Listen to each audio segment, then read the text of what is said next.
Hey gang, what's up? Wes Buck here, Drag Illustrated Magazine, and it's Monday night, and we're back for I think what is this, episode 3 or 4?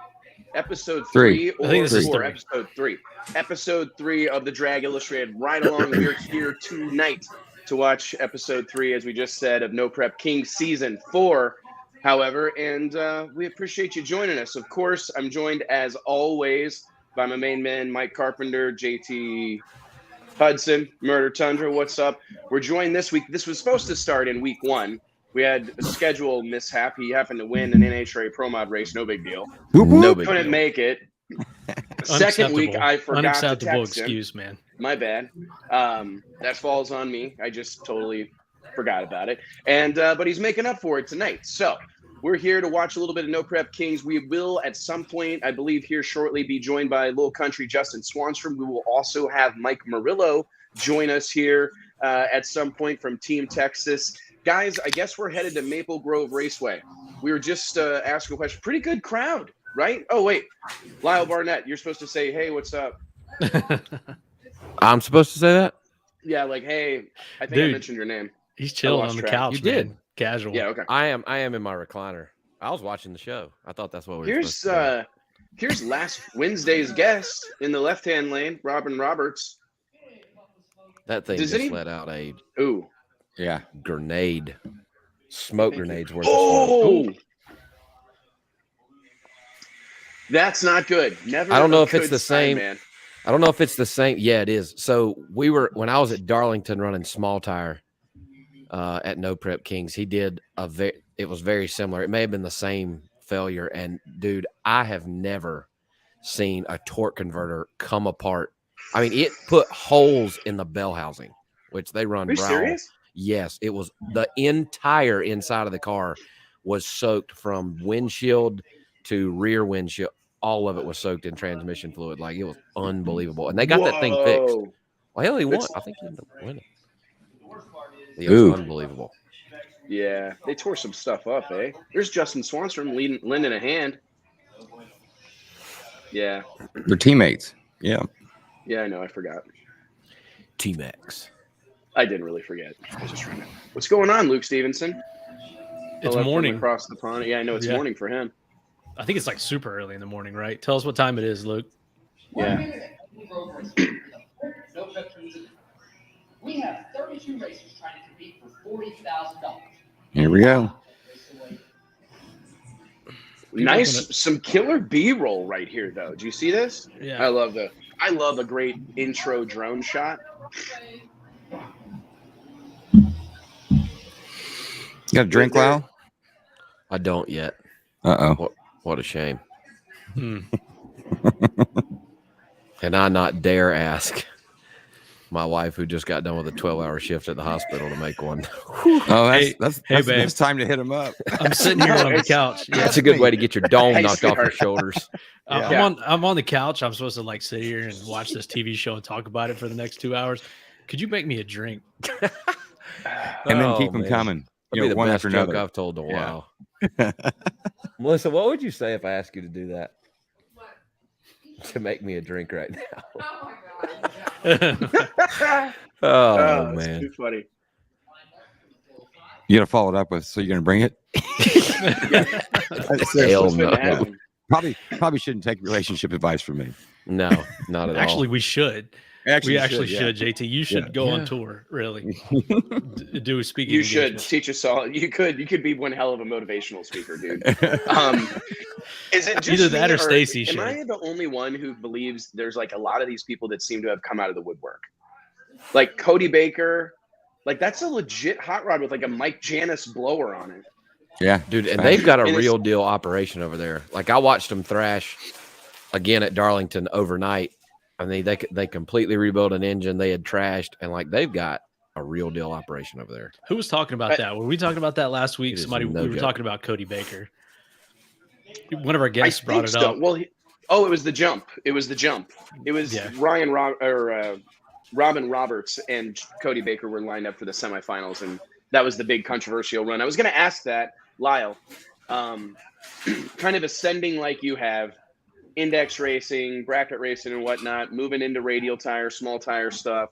Then, making the move into high level radial tire stuff, RBW, whatnot, then transitioning here in 2021 to NHRA Pro Mod.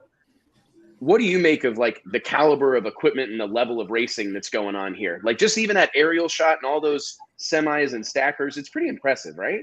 Yeah, well, being that I've been around it some this year, I've been to 2 events to run small tire, and I know some of these guys, and am fortunate to get to walk into their pits and whatnot. And they have they spend a lot of they spend stretches, 3-4 week stretches on the road and don't go back to their shop.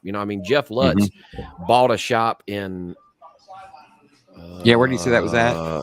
Where did he say that was? He was on here the other night. Not at home, right? He bought a shop somewhere else that was kind of a halfway point where he can just go and kind of unload and clean stuff up and get stuff back together and get back on the road. So they have, there are several teams there, Ryan Martin, who's on now included, who have the same caliber stuff we carry in our NHRA Pro Mod trailer, like legit spare motors. Look at that shot right there. That's spare a racks semi, of pistons. Semi, Semi stacker. Oh yeah, no different than what we're doing. And a lot of those guys, like for instance, Ryan, Little Country, run the new MH6, that new Hemi that Proline has. Like they run the exact same powertrain, literally from blower to transmission through the transmission that we run in our NHRA Pro Mod. And Turbo 400 likely from Mark Mickey. As good or better support. Yeah. For real, they run the exact same stuff. Those things are 3,500 to 4,000 horsepower Pro Mods in steel roof and quartered no prep cars. Like they are identical, really. It's pretty incredible if you ask And me. these things, I guess, probably are a little more uncorked. Like they don't have they're not tightened down rule package wise. Like I would say they're way closer to like an RVW deal, probably, right? That's probably a better comparison. But I know exactly what you're meaning, because there's like Jose Gonzalez probably doesn't have any better equipment than Ryan. No, he doesn't. Let's be honest. No, not at all. I don't know that these two right there, Big Country and Little Country, got any lesser equipment. No, I know for a fact they don't, because that car spent several weeks at our shop getting wired and whatnot before the season started, and he has. Justin nice Swanstrom's got to put some shoes on. That's like the 16,000th time I've seen him barefoot. So Richard Freeman, you need to ask Richard the next time you see him. Richard Freeman tells a story about when they bought this rig they have now from Richard a while back or whatever. And they're in Orlando testing or something like that with the Pro Stock cars. And I guess Little Country came over to hang out and check stuff out. And he comes walking into the Pro Stock pit in like his white t-shirt, gym shorts, barefooted, and Richard Freeman's like, who the and Justin Elks is like, he just bought that big rig from you like a week ago. He's like, oh, you're full of shit, but no, he never wears shoes. Look at that, Stan Allen. Yeah, Mike, is that a blast? I saw that is a blast from the past. He's been on this deal. He's been on this deal from the start, the whole time, from the start. He was actually. I saw him at the Motorplex and talked to him for quite a while, and he was like quite proud. You know what I mean? Yeah. Like he's like, hey man, we jumped on this deal as soon as it started, and he's like, I think it's great.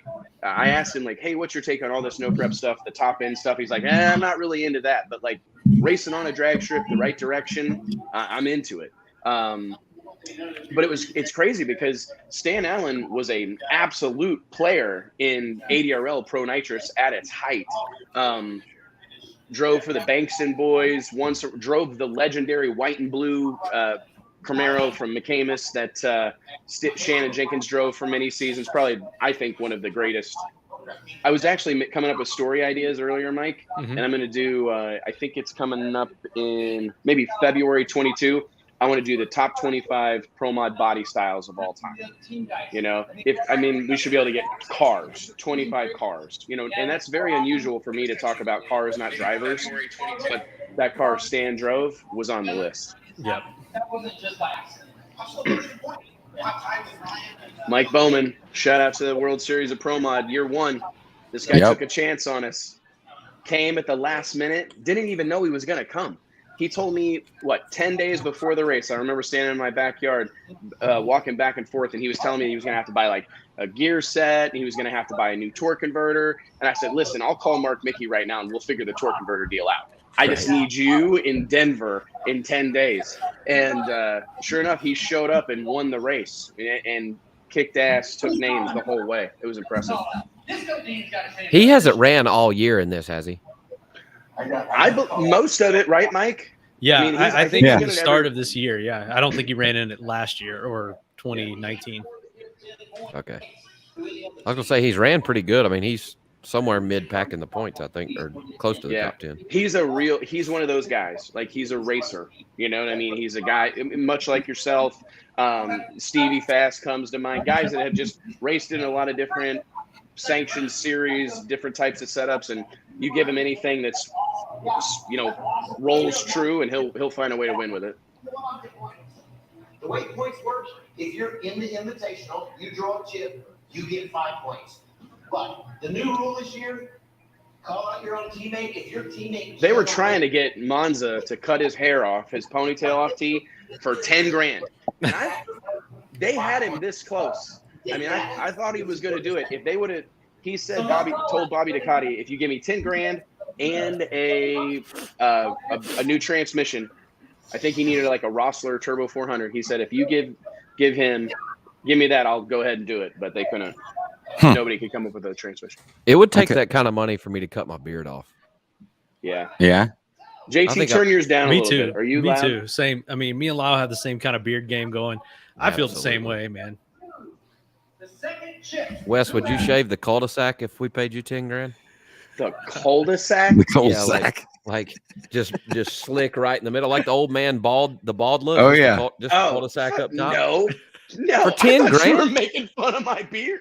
Like, I thought you were calling my beard like a cul-de-sac and yours like a driveway. I was like, I think this is funny. I should be insulted, but I'm not totally sure what the man. joke Yeah, is. I honestly Oh, the did too. I was like, oh, cul-de-sac. that's what they Okay. call that beard Okay. style.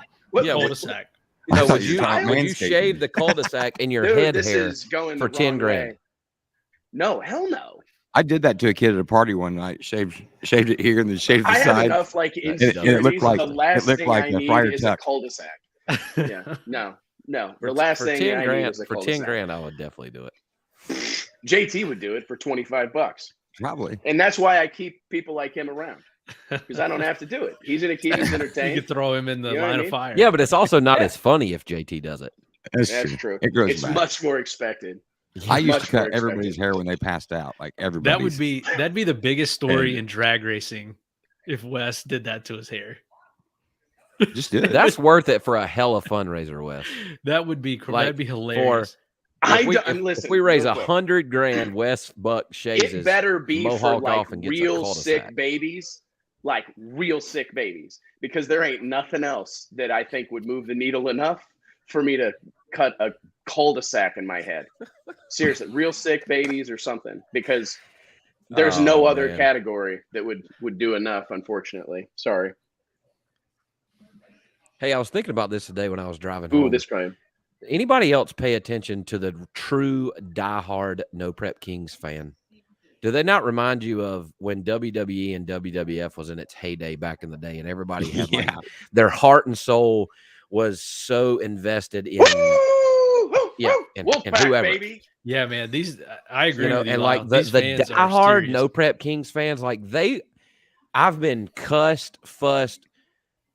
People just tell me how awful of a person I am if I, not belittle or talk bad about something one of them did, or they shouldn't have done this. Well, what do you know, Lyle? You're just a I'm like, fuck. They are Whoa, serious, man. Like, I thought about and that then today. and then you sure. click on their profile picture, and they're like, they got like the Z shaved in the side of their head. They got white sunglasses on and like a Geo Metro, and I'm like, What's up? Hey, don't hate on the Geo Metro. come on. Oh man. yeah. Oh, you're getting home with Mike. That there. deal's, that's Yeah. a legendary. That's a legendary pit vehicle. But It gets Bro, more there attention are than like the pro mod 10 sometimes, doesn't it? There's like 10,000 No Prep Kings groups. Like, be honest, Lyle. Be honest. I know exactly what you're saying about their fans. But as someone who's literally trying to get sponsors, trying to do everything that you can do, and let's just table the fact that you're the most inspirational story that exists in drag racing. Let's just put that aside. And I love you. But put those two things aside. Love, greatest story in drag racing. Does it chap your ass a little bit? Be honest. The following these guys have, like, not to discount them, But when you just think about what exists in the NHRA, not just your class, but every class, Pro Mod, but also Pro Stock, Funny Car, Top Fuel, and then you see that there are people that will fight to the death for these guys.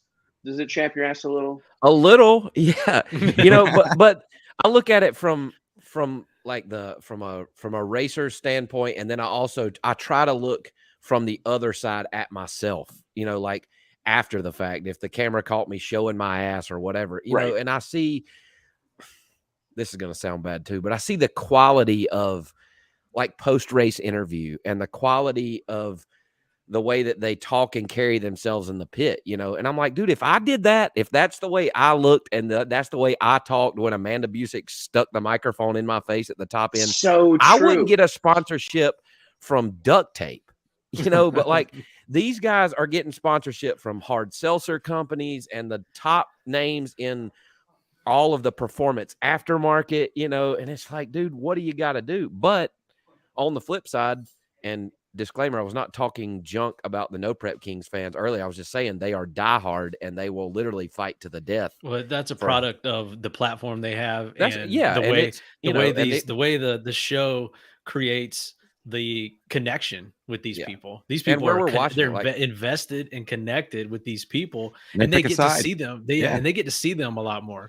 This show does a good job. Discovery Channel on primetime on Monday night. Exactly. We're going to watch Discovery Channel is Street Outlaws Dallas. Channel. We're going to watch me win Dallas in a 30-minute expedited segment on Thursday night between 7:30 and 8. And you're right. And it's going to be your car mainly, and maybe a little you because you won. But if you didn't win, we wouldn't see you at all. It would just be your car. Here's a good example. Atlanta earlier this year when we made a complete ass of ourselves with oil downs and all kinds of other crazy stuff that went on. But I was watching and I went out, I red lit against Mike Castellano first round, and I watched it the first time, and the next thing I know, we're all of a sudden in second round, and I'm like, I don't remember seeing me. So I backed up, and they literally didn't even show mine and Mike Castellano's run in the first round of eliminations at all.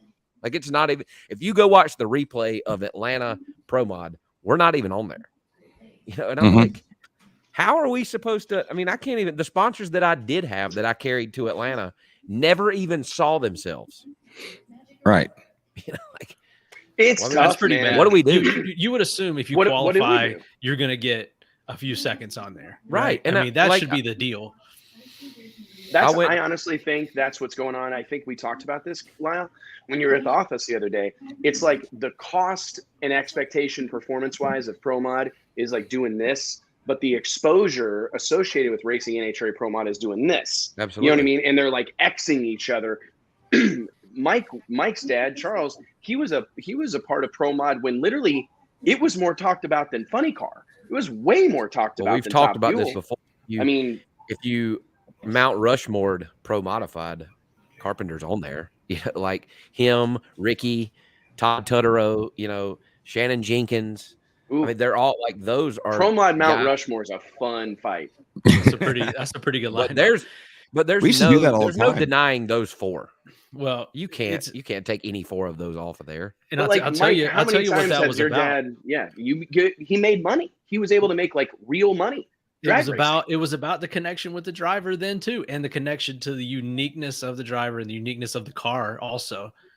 Right. And that's what Street Outlaws has too. Look at this. This is there's a pink, Disco. What is that car? I forget what it is. It's a Chevelle. Yeah, it's a Chevelle. Yeah. It's a pink Chevelle. You've got all these cars that are unique, and I mean, Lyle, your turbo car was unique last weekend. Yeah. But besides that, it's a litany of 2021 Pro Charger Camaros. Right. So not only have you lost the opportunity to showcase yourself as a driver and as a personality, but then your car doesn't stand out either. And also, I could go on and on. Wild paint jobs, all the stuff. Every car was unique. Now everyone's like, I want my car as black or gray as possible. Well, now you're literally as possible. Now it's really a thing to find the guy who can paint the lightest, and I mean weight-wise. That's a true story. It is. And there are colors that are lighter than other. Like, it's insane what we go through. And I've experienced this over the past year being at Modern and working day in and day out at the shop. And it's literally like there are sought after paint guys that will paint, a pro mod, and it takes like you got one shot. I'll never forget you got the one first time I shot to walked shoot up. this color. The first time I walked up on Chris Reeney's car, his black pro mod that he had most recently, and I looked at it really close, and I could see the carbon fiber under the black paint. The black paint was damn near translucent on this thing, and I just looked at it, and I'm like, damn. And I look over there, my dad's car, but the paint on my dad's car is like a half-inch thick. I was gonna say it's got 7 layers. It's for a bass boat. Take a you can go jackhammer straight to from get the the first racetrack, layer off. bass boat, going fishing. Oh man, I'm like, damn. Jessica This is Armstrong where this in deal's the going. comments is asking, what's lighter, a paint or a wrap? A wrap. Most all the time, a wrap. But I do. But it's believe getting close. It's getting close. To Lyle's point, it's getting closer. Right. They fought back with the light paint. So the closer you can get to the carbon fiber color, like I think white is the lightest color. I think that's right, if I remember right. I think white is the lightest color. That's got to be grams, but it is almost. I think it's pretty close, almost as light just to wrap a car. And I really don't know why more people don't just wrap them, because if you like in Justin Bond's case, he pancakes the wall in Brainerd, and we've been fixing his car, and I was kind of pro let's just wrap the thing, and he really wanted it painted. But I think you're going to see more people start going in the wrap direction just because we race these things so hard now. I think it's how often these cars have gotten better too. Right. The material, the quality of material, the flexibility of the material is so much better. The line is blurring more and more. Well, and I'm a big Alex anti-wrap guy. Doesn't Alex Laughlin wrap his car every look at race? that El Mero. Look at the El Mero car. Craig Sullivan's car. Craig Sullivan. Yeah. Oh yeah. Who, dude? I swear I didn't think that thing was wrapped until he came on here and told us on that show. Well, that's what I thought. I was like, God, how much did he spend in paint? And I asked him because he came to the U.S. Nationals, and he was in my pit, and we were talking about it. And I said, dude, how much was the paint job? And he was like, shit, that ain't paint. I'm like, what? Did Kryptonite Customs do that? Yeah. All right, this is going to be a good race. I love Scott Taylor's got a brand new car, but to be honest, I wish he would have kept this car. I love these old pro stock cars, like finding new life in this type of racing. So many of these he had cars to go were to the late model barns. Camaro. He did, and I don't like it near as much. Like, it doesn't have the stance. Pro stock cars sit right, and stance is I'm a big in the weeds. Stance is important kind of guy. And Robert's car has got some major stance on it. Yes, it does. God, that thing is sexy. It must have like no tubs in the. I didn't hear what who'd you say? Robin Roberts. Roberts. I think for a they're a dime a dozen, but I think for a Fox body that Chuck Sightsinger's car sits pretty good. I do Mike too. Murillo, I love how it sits. Mike Murillo seems to sit, like a snowplow a little bit. It's got it's like the Lizzie's reverse bulldog. too. The reverse bulldog. Yeah. Lizzie's car sits stance wise. It's unbelievable, to be honest. Yeah. It's it's unbelievable. Chuck's cars. You know what else I like? And it's not the stance, but Bobby Ducati's Firebird. That's like an old pro stock car from the mid '80s, early '90s with the Lexan hood scoop. Ooh, dude, no, that's a car. That's a top sportsman type car. That was like the second or third car that my dad and Tommy Mooney built together. Dude, in my dad's you were talking about this on Facebook the other day. I forgot about this. So that was built to basically my dad's be a pro mod car. If you go to Carpenter's Auto Service right now to get an oil change in Charlotte, that's where that thing was built. I could not believe that was the same car. Galen Smith owned it before Bobby Ducati did. And that's Galen Smith in Texas? Yeah. I just saw him 2 nights ago. That's a testament to a Tommy Mooney car. They live forever. And that's not the only one that's that old that's out there competing. This is true. Right here. Cameron Lochner sitting right. Murder Nova, baby. That thing does sit right. Yeah, it does sit right. Yeah. I got to tell you, Murder Nova, and I don't know if you caught this last week, Lyle, but just it was so cool to see how the fans reacted to him.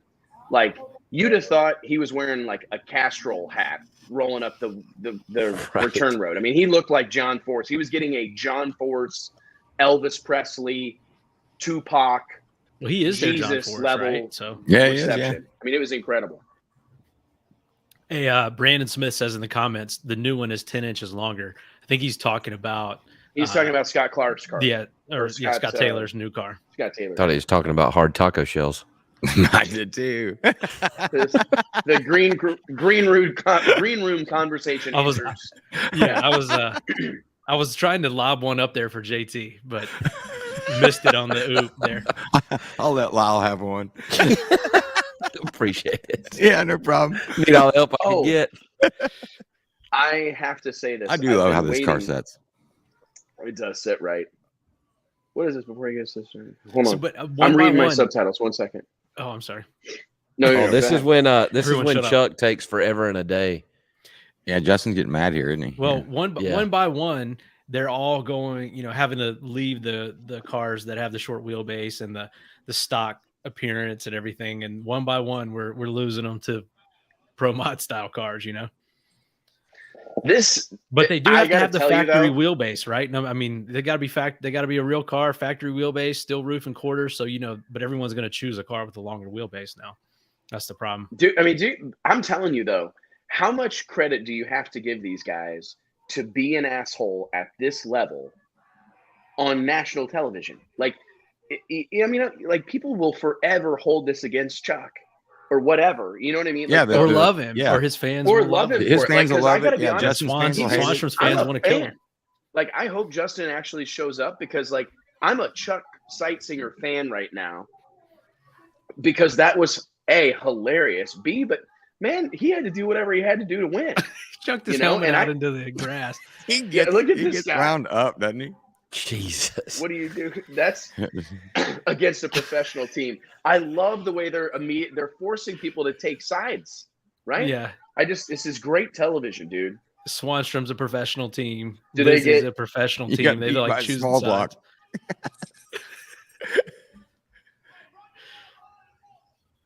Oh, I'm gonna go ahead and tell you. Oh, you don't want to do that. My ass ain't walking over to Big Country when he tells me to come get some. Run away from Big Country. Everybody, run away from Big Country. Anybody that wears like work boots, or what's he wearing? You wear that to the drag strip. Red Wings. He's ready to stomp a mud hole at any moment. Got to make sure you got those waders on. What do we call those? Yeah, I mean, I'm not. He's barefoot again, or in no shoes. I just text Justin. I said, of course, Daddy Dave shows up on time. Jeff Lutz on time, right? Clay Millican. Lyle. You could throw a good jab right here and ask him, and throw something in about him being late on the tree right there. True. Like, hey man, no, you're not big on being on time. But, dude, real quick, one of my favorites. So I was in, where's it at? Jason, the 8th mile track in Alabama, not Alabama International, Steele, Alabama. I was in Steele, Alabama, testing with Shannon Jenkins. This has been like quite a while ago, 2008 maybe. And Shannon's like, hey, when we go for lunch, we're going to this place. They got the best food. So we go there, and it's like just these really cheap, easy cheeseburgers and like, what do you call them? The thick fries. JT, you like them? Steak fries. Not steak fries. What? No, like the ones you'd get at a concession stand. Oh, crinkle cut? Crinkle cut fries. Thank you. And it's crinkle cut fries and a cheeseburger. And I'm like Shannon, the fry expert. Yes, you're the French fry expert. So he literally, Shannon, in between puffs on a Marlboro Light, he's got that. He kind of gets it over here, lays it down, takes a bite of this thing. He goes, Wes, is that on time? And that was like on time. It's like, yeah, man, that burger is right on time. Man, I miss my Marlboro coolest dude alive. Do you? So how long have you been not smoking, JT? Almost 2 years. Wow. Are you still chewing the shit out of those toothpicks? This is a true text. Toothpicks and got chew a little bit. This is what Justin Swanstrom just said. What do you say? Give me 30 eating a salad real quick. Well, somebody said in the comments the only thing he's not late for is food. Eating a salad? Yeah, salad. I call bullshit on this. Yeah. Oh my gosh. What about Murillo? We've got him coming on later, right? Yeah, he'll be here before long. He's on a conference call.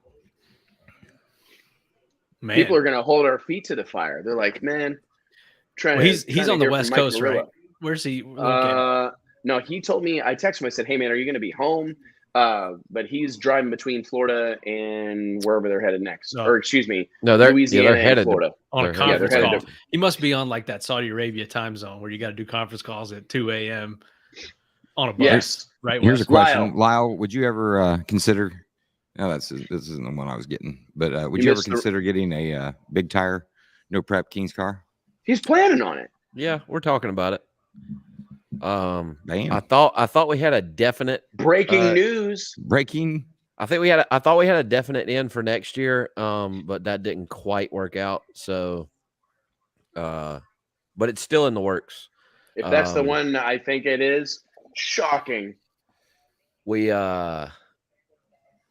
I'm not going to be able to go straight into the invitational like I had hoped. There's a lot of guys racing their way in this year. Yeah. So, you know, like, And I mean, gonna I say- think that's probably the fair way to do it, right? I mean, I don't Yeah, think absolutely. it's necessarily fair that I would just walk in there and get to go to the invitational. So, yeah, we're talking about trying to do a little bit of it. I will not run the full season with NHRA Pro Mod and other stuff. There's no way I could do that, but you may see me a couple of times next year. Well, and if somebody wants it to happen, it's a check away, because Now the whole that's a sport- fact. I mean, the whole sport wants to see Lyle on a show like this. I mean, I've actually I think- I have the car. We have the car and all the means necessary to put the engine combination and everything. I literally have everything to put the car together and show up. I mean, we could literally have the car done in a few months.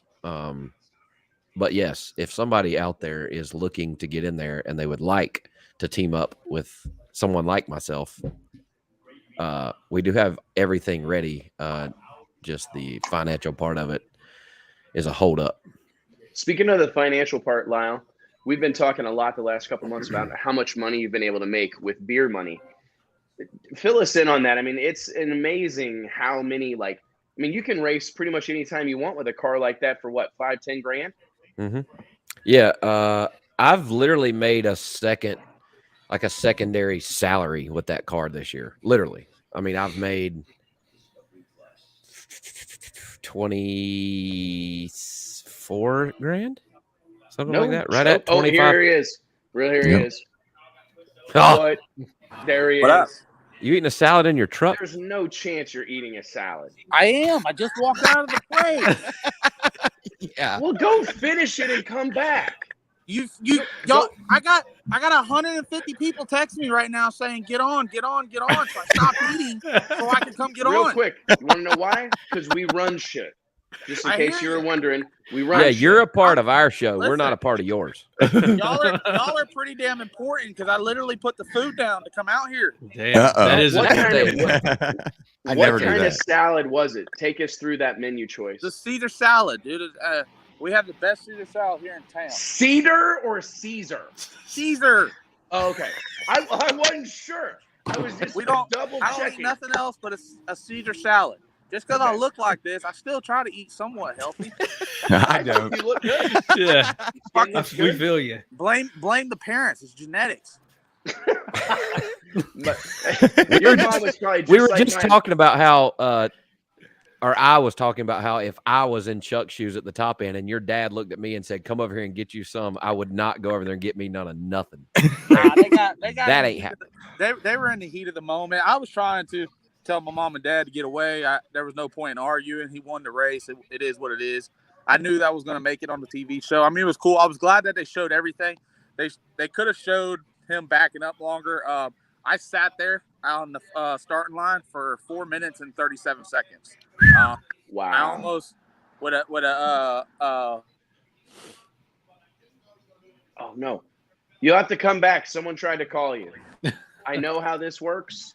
I basically, yeah. There you go. Oh no, there he is. All right. All right, so somebody was trying to call me, but anyways, with the fuel that was in the car, we basically ran out of fuel, and it leaned the motor out and everything, and we ended up hurting a piston that run. I wasn't mad that he jumped. I didn't care about that. I just the whole tactic of, and it's actually a rule in it, and I knew the rule, but I didn't want to be an asshole. I could have got him disqualified because even in NHRA rules, and y'all probably don't even know for NHRA, but once you come through the burnout box, you have 2 minutes to light that first ball. There's a lot of people that don't know that, but we go off of NHRA rules as well. So when you go through the burnout box, when the second driver goes through the burnout box to start their burnout, they have 2 minutes to light the bulb. Well, hypothetically, that didn't happen. I didn't call them out on it. So he didn't get disqualified. I only got 5 points for the race, but I went on about my day. I went to the next race. We ended up doing well.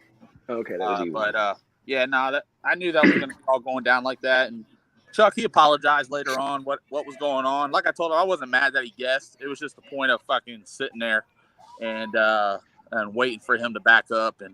And 4 things. I got 4 things. So first thing, what are you going to say, Mike? I didn't say anything. Oh, okay. First thing, we want to dive into this whole deal with not wearing shoes ever, but we'll wait for a second. Second, is that a Zephyr Hills, Florida thing?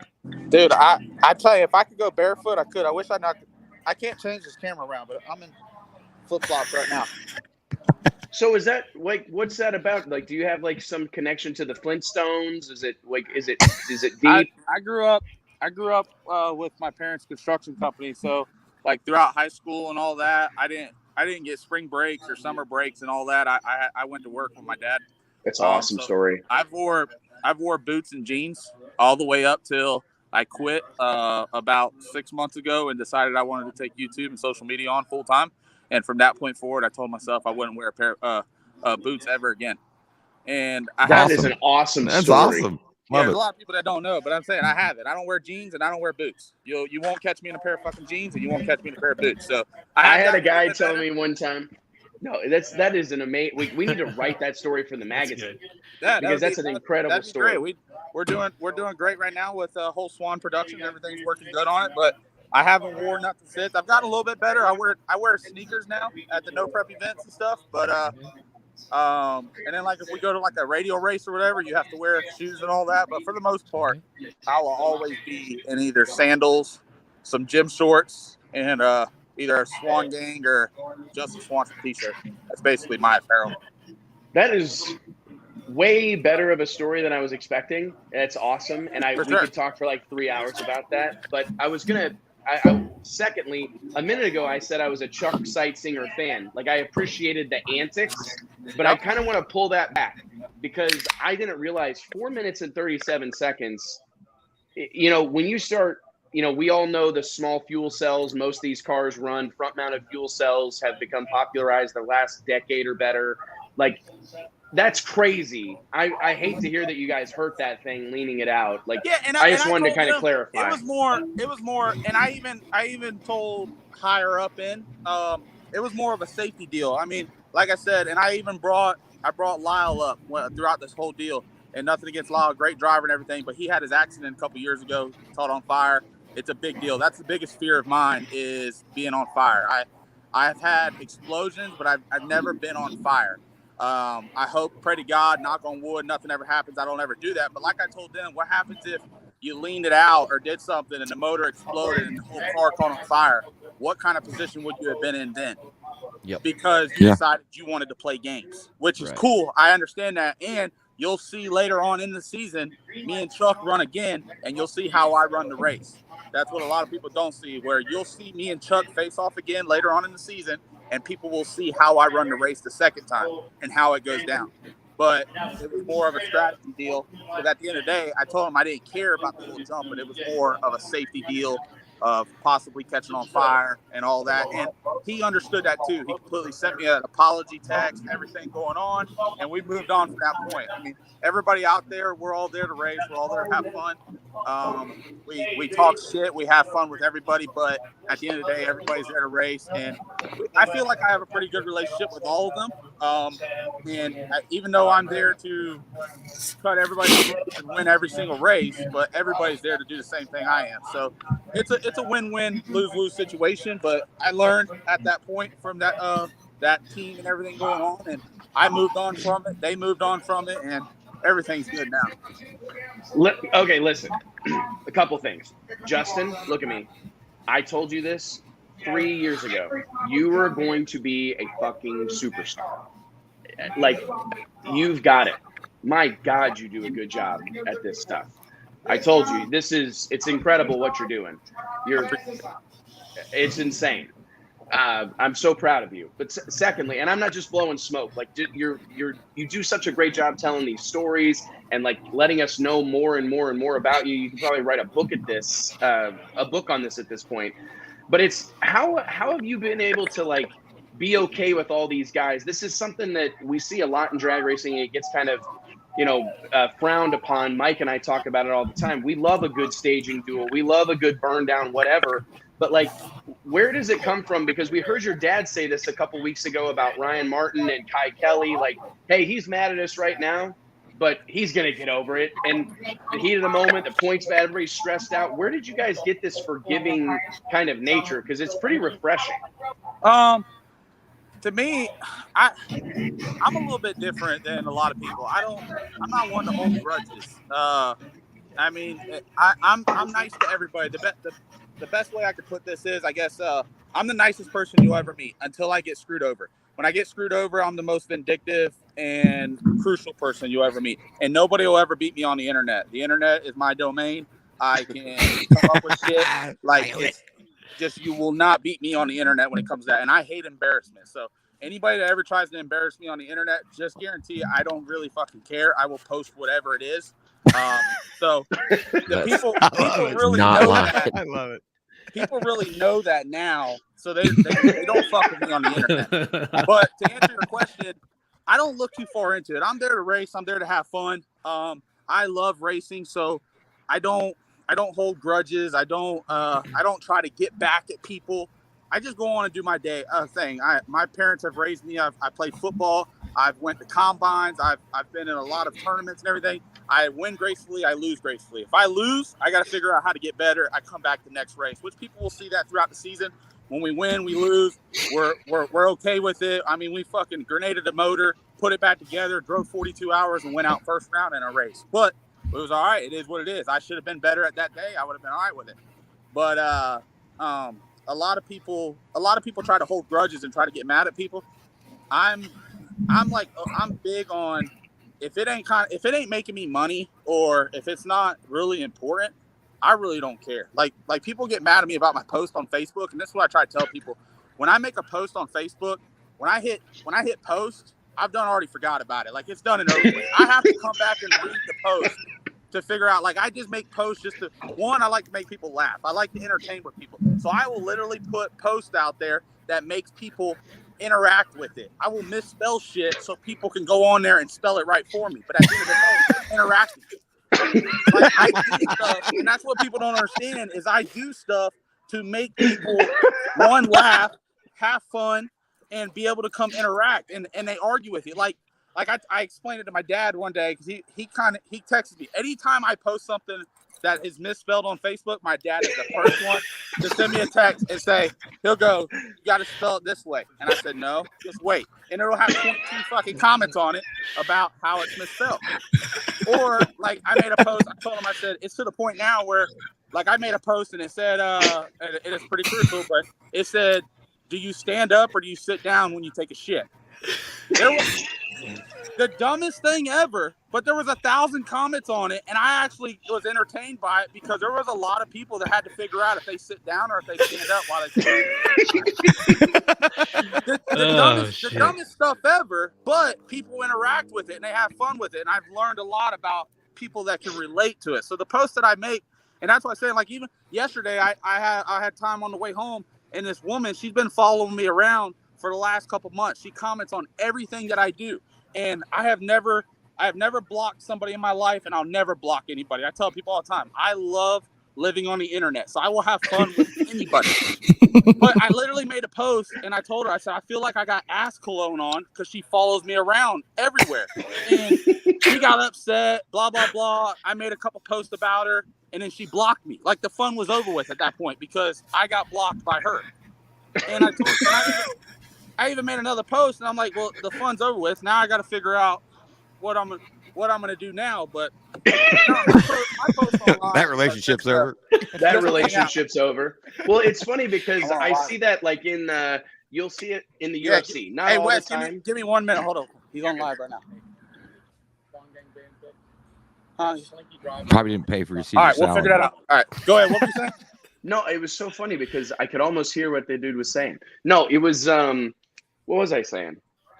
Oh, it's like the UFC. Like Conor McGregor and Dustin Poirier are promoting a fight, and they're calling each other names and saying stuff about each other's wives and blah, blah, blah, blah, blah. But then they climb into a ring and they fight each other. And you, at the end of it, not always, but you're able to say, hey, man, we're promoting a fight. That's our job. We're entertainers. And that's all it is. You're just a promoter. That's why I try to tell, and I even try to tell a lot of these other racers, they get upset with me and they take it to heart. And after I tell them, I said, if you decide you want to take it to heart, that's on you. Me personally, I really don't care. But if you want to take it to heart, that's it. But like the Conor McGregor, he's great at promoting. Another person I love that's great at promoting, and a lot of people don't like him, is Jake Paul. He's now doing all these boxing there. And I actually took this from Jake Paul. Whenever Jake flipped Floyd Mayweather's hat off, he come out with a shirt and a hat that said, got your hat?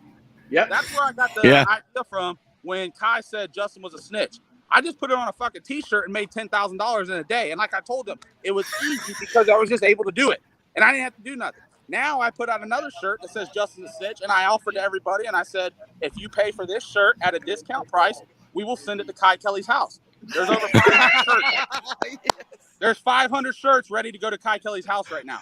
When do I get mine? Awesome. I ordered one. Yes. I ordered one. Hand to God. I I like Kai, but I ordered one. They start shipping out on Friday. Oh, that's And awesome, shout out dude. to our boy Scott Bathurst at Classic Graphics. Handles all of our apparel needs, as does Justin Swanstrom's Swan Gang. Everything going on. That's why I just tell anything that I do is, and I feel like, and I'm not trying to toot my own horn or nothing, but I feel like that has put me in the positions that I am in today and has allowed me to do another thing that I seen yesterday. There was a lot of people that has been watching the first couple episodes, and they're like, well, you need to quit talking. You're the newcomer in. You need to act like such and such. And I basically just put a post out there. I said, that's why nobody will remember their name. I don't know if anybody's ever seen the movie Troy, but like I said, that's why nobody will remember their name. I mean, I feel like I have brought in a different deal coming into the NPK. There's a lot of people that don't like it, but I love it. I tell people all the time, and I've even told Wes Buck, the best promoter in the world is Vince McMahon. Half the people have to love you. Half the people have to hate you. At the end of the day, they're all going to watch you. So it doesn't matter to me. I got the same people that has been talking shit for 2 years, still commenting on every video of mine right now, still talking. I mean, and that's the win, right? I mean, I win. I win in the end. What kind of feedback do you get? I saw you interacting with Sam Corcus, the producer of No Prep Kings, Street Outlaws, all this stuff, the kind of man with the plan behind the scenes. I saw him interacting with you, talking to you about going and engaging your fans. What have you learned from Sam? Because clearly a man with a vision takes no shit off anybody. You can tell, you look around up there on the starting line and Sam can make something happen with the nod of his head. It's impressive. Yeah. What have you learned from Sam? I've learned a lot. I mean, I talk to him on a regular basis. He guides me the best way he can. One thing I like about Sam is that he'll tell you straight up. There's no hiding behind it. He's going to let you know, hey, this is a good idea, or hey, this ain't a good idea. But he's not going to ever tell you, don't go do that. If you decide you want to do that, you're your own person. You're going to do it if you want to. So, and then being able to interact and not letting stuff get to you, which I already had that kind of motive and all that coming into the deal. But I've had a few people from the show actually call me because they have acted out on the show, and the fans are like just digging them in, and they're like, well, what do I do? I'm like, just don't respond, or respond if you want to. But I mean, like at the end of the day, if you show if you show that I'm not saying that you don't show you don't care, but if you show that they're getting to you, they're not going to quit. They're going to get no different than me. Like if I do something like right now, I got Kai Kelly so damn pissed off at me. I know it's getting him. I'm not going to stop. I'm going to keep digging in every day. Pat and you see all of them. I love them. I'm cool with all of them. But right now they're in like a little butthurt stage, and I know it's aggravating them. So I'm going to keep on making posts. I'm going to keep on throwing the little daggers out there, and I'm going to let people run away with it. But at the end of the day, I just tell people all the time, like, it's got to figure out what you want to get out of this deal. And I already know what my goal is at the end to figure it out. I just have to put in the work to be able to get there.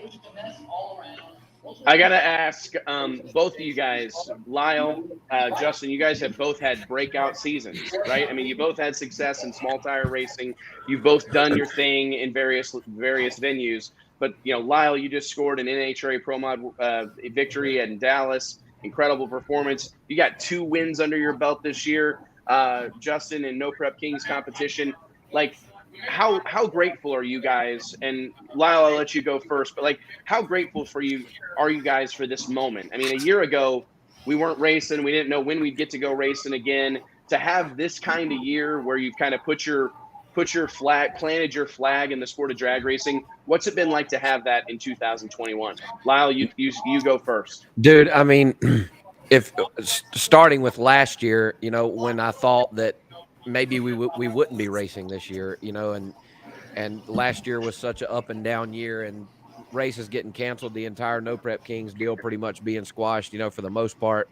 You know, for us to be able to come out, and then obviously me not really knowing until the end of last year what my plans were to go out and break out into NHRA Pro Mod and do what we've been able to do has been just unbelievable, you know, and we're still able to do it. You know, we talked about the No Prep Kings fans earlier, you know, but the fact that I know people had a rough year last year and maybe didn't quite make, you know, the money that they usually make and weren't able to do what they wanted to do. But the fact that they're still spending their hard-earned money to come and watch us race and keep us going is huge, man. And I'm, you know, very grateful for, 1, for the opportunity, and 2, for the fans who still spend their weekends to come out and watch us do what we do. Because that's, you know, at the end of the day, we're in the entertainment business, and they are the reason we get to do this. So it's just cool, you know, to be a part of any form of racing, but for me myself to run an NHRA Pro Mod is just, you know, a dream come true, obviously, and I'm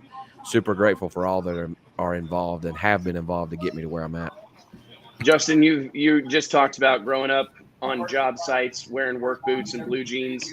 What's it mean to you to have the success that you had in 2021, racing for a living, being an influencer for a living? How good does that feel in this moment?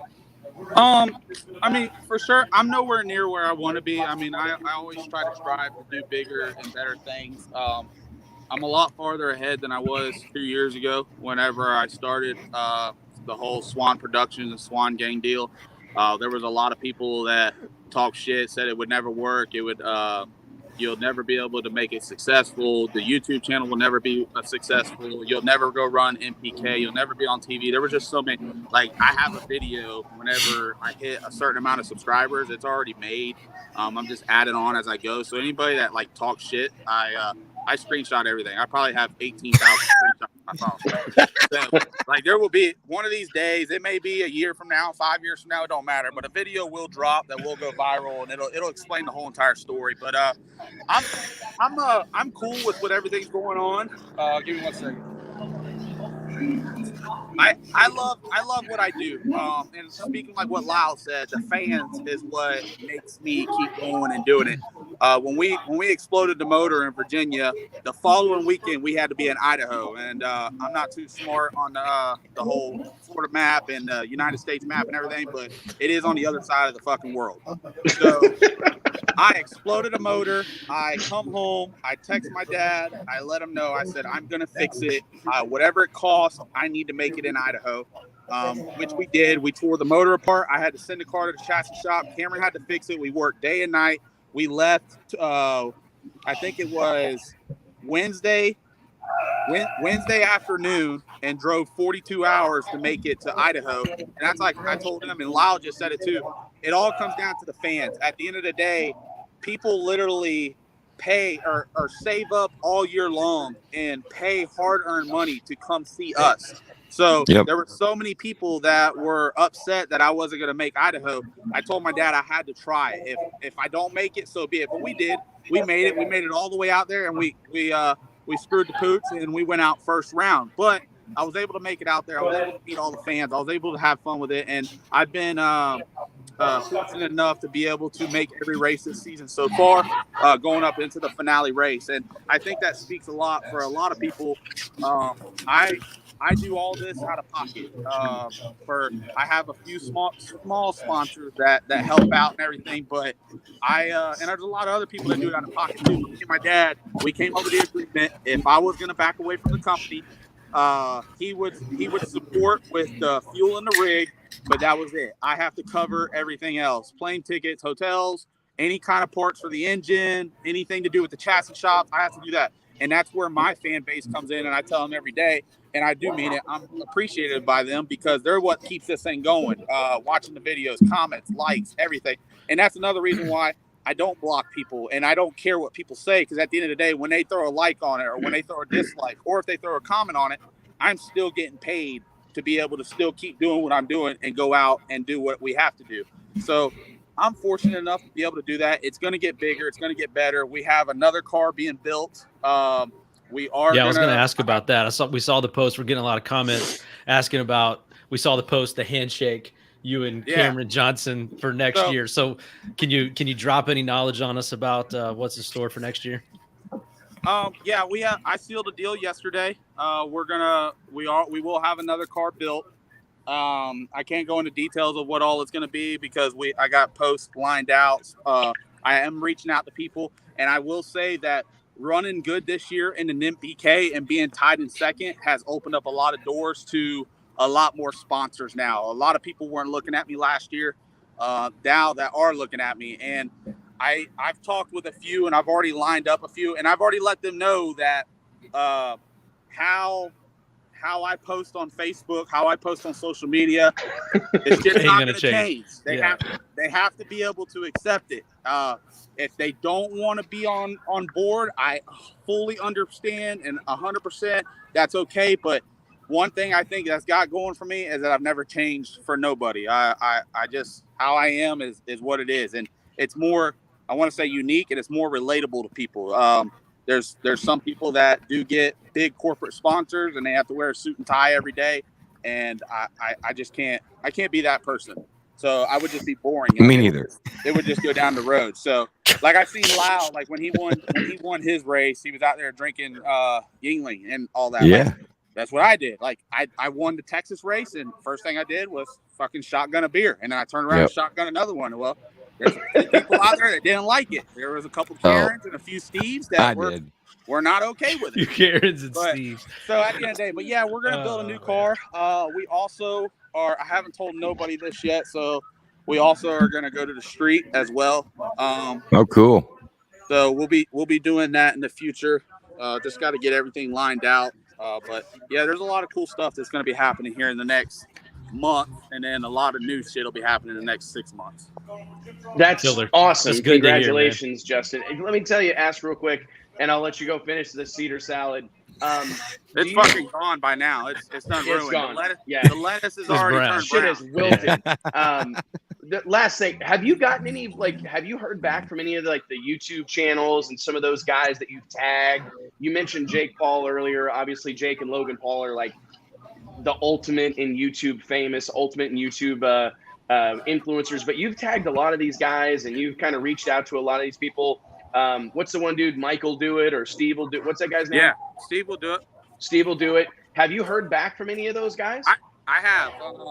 And I think that's the good thing about social media. Even though I'm not that big right now, when you have 50,000 comments of the same thing, somebody realizes, hey, there's something going on. So, and that's where I thank my fans for doing that. I have reached out to Steve will do it.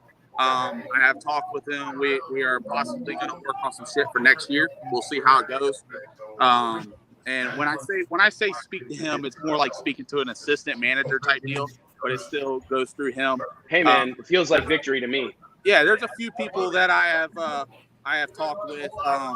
There was a company like I was gonna hook up with this big company, and that's kind of where I found out the whole corporate side of things was they wanted like 7 posts a day. You had to be at this place at this time, this place at that time. You had to do a short video, long video, blah blah blah. At the end of the day, it just wasn't, with everything that I had going on, it wasn't worth it for me for the little bit of money that they were gonna put into the operation.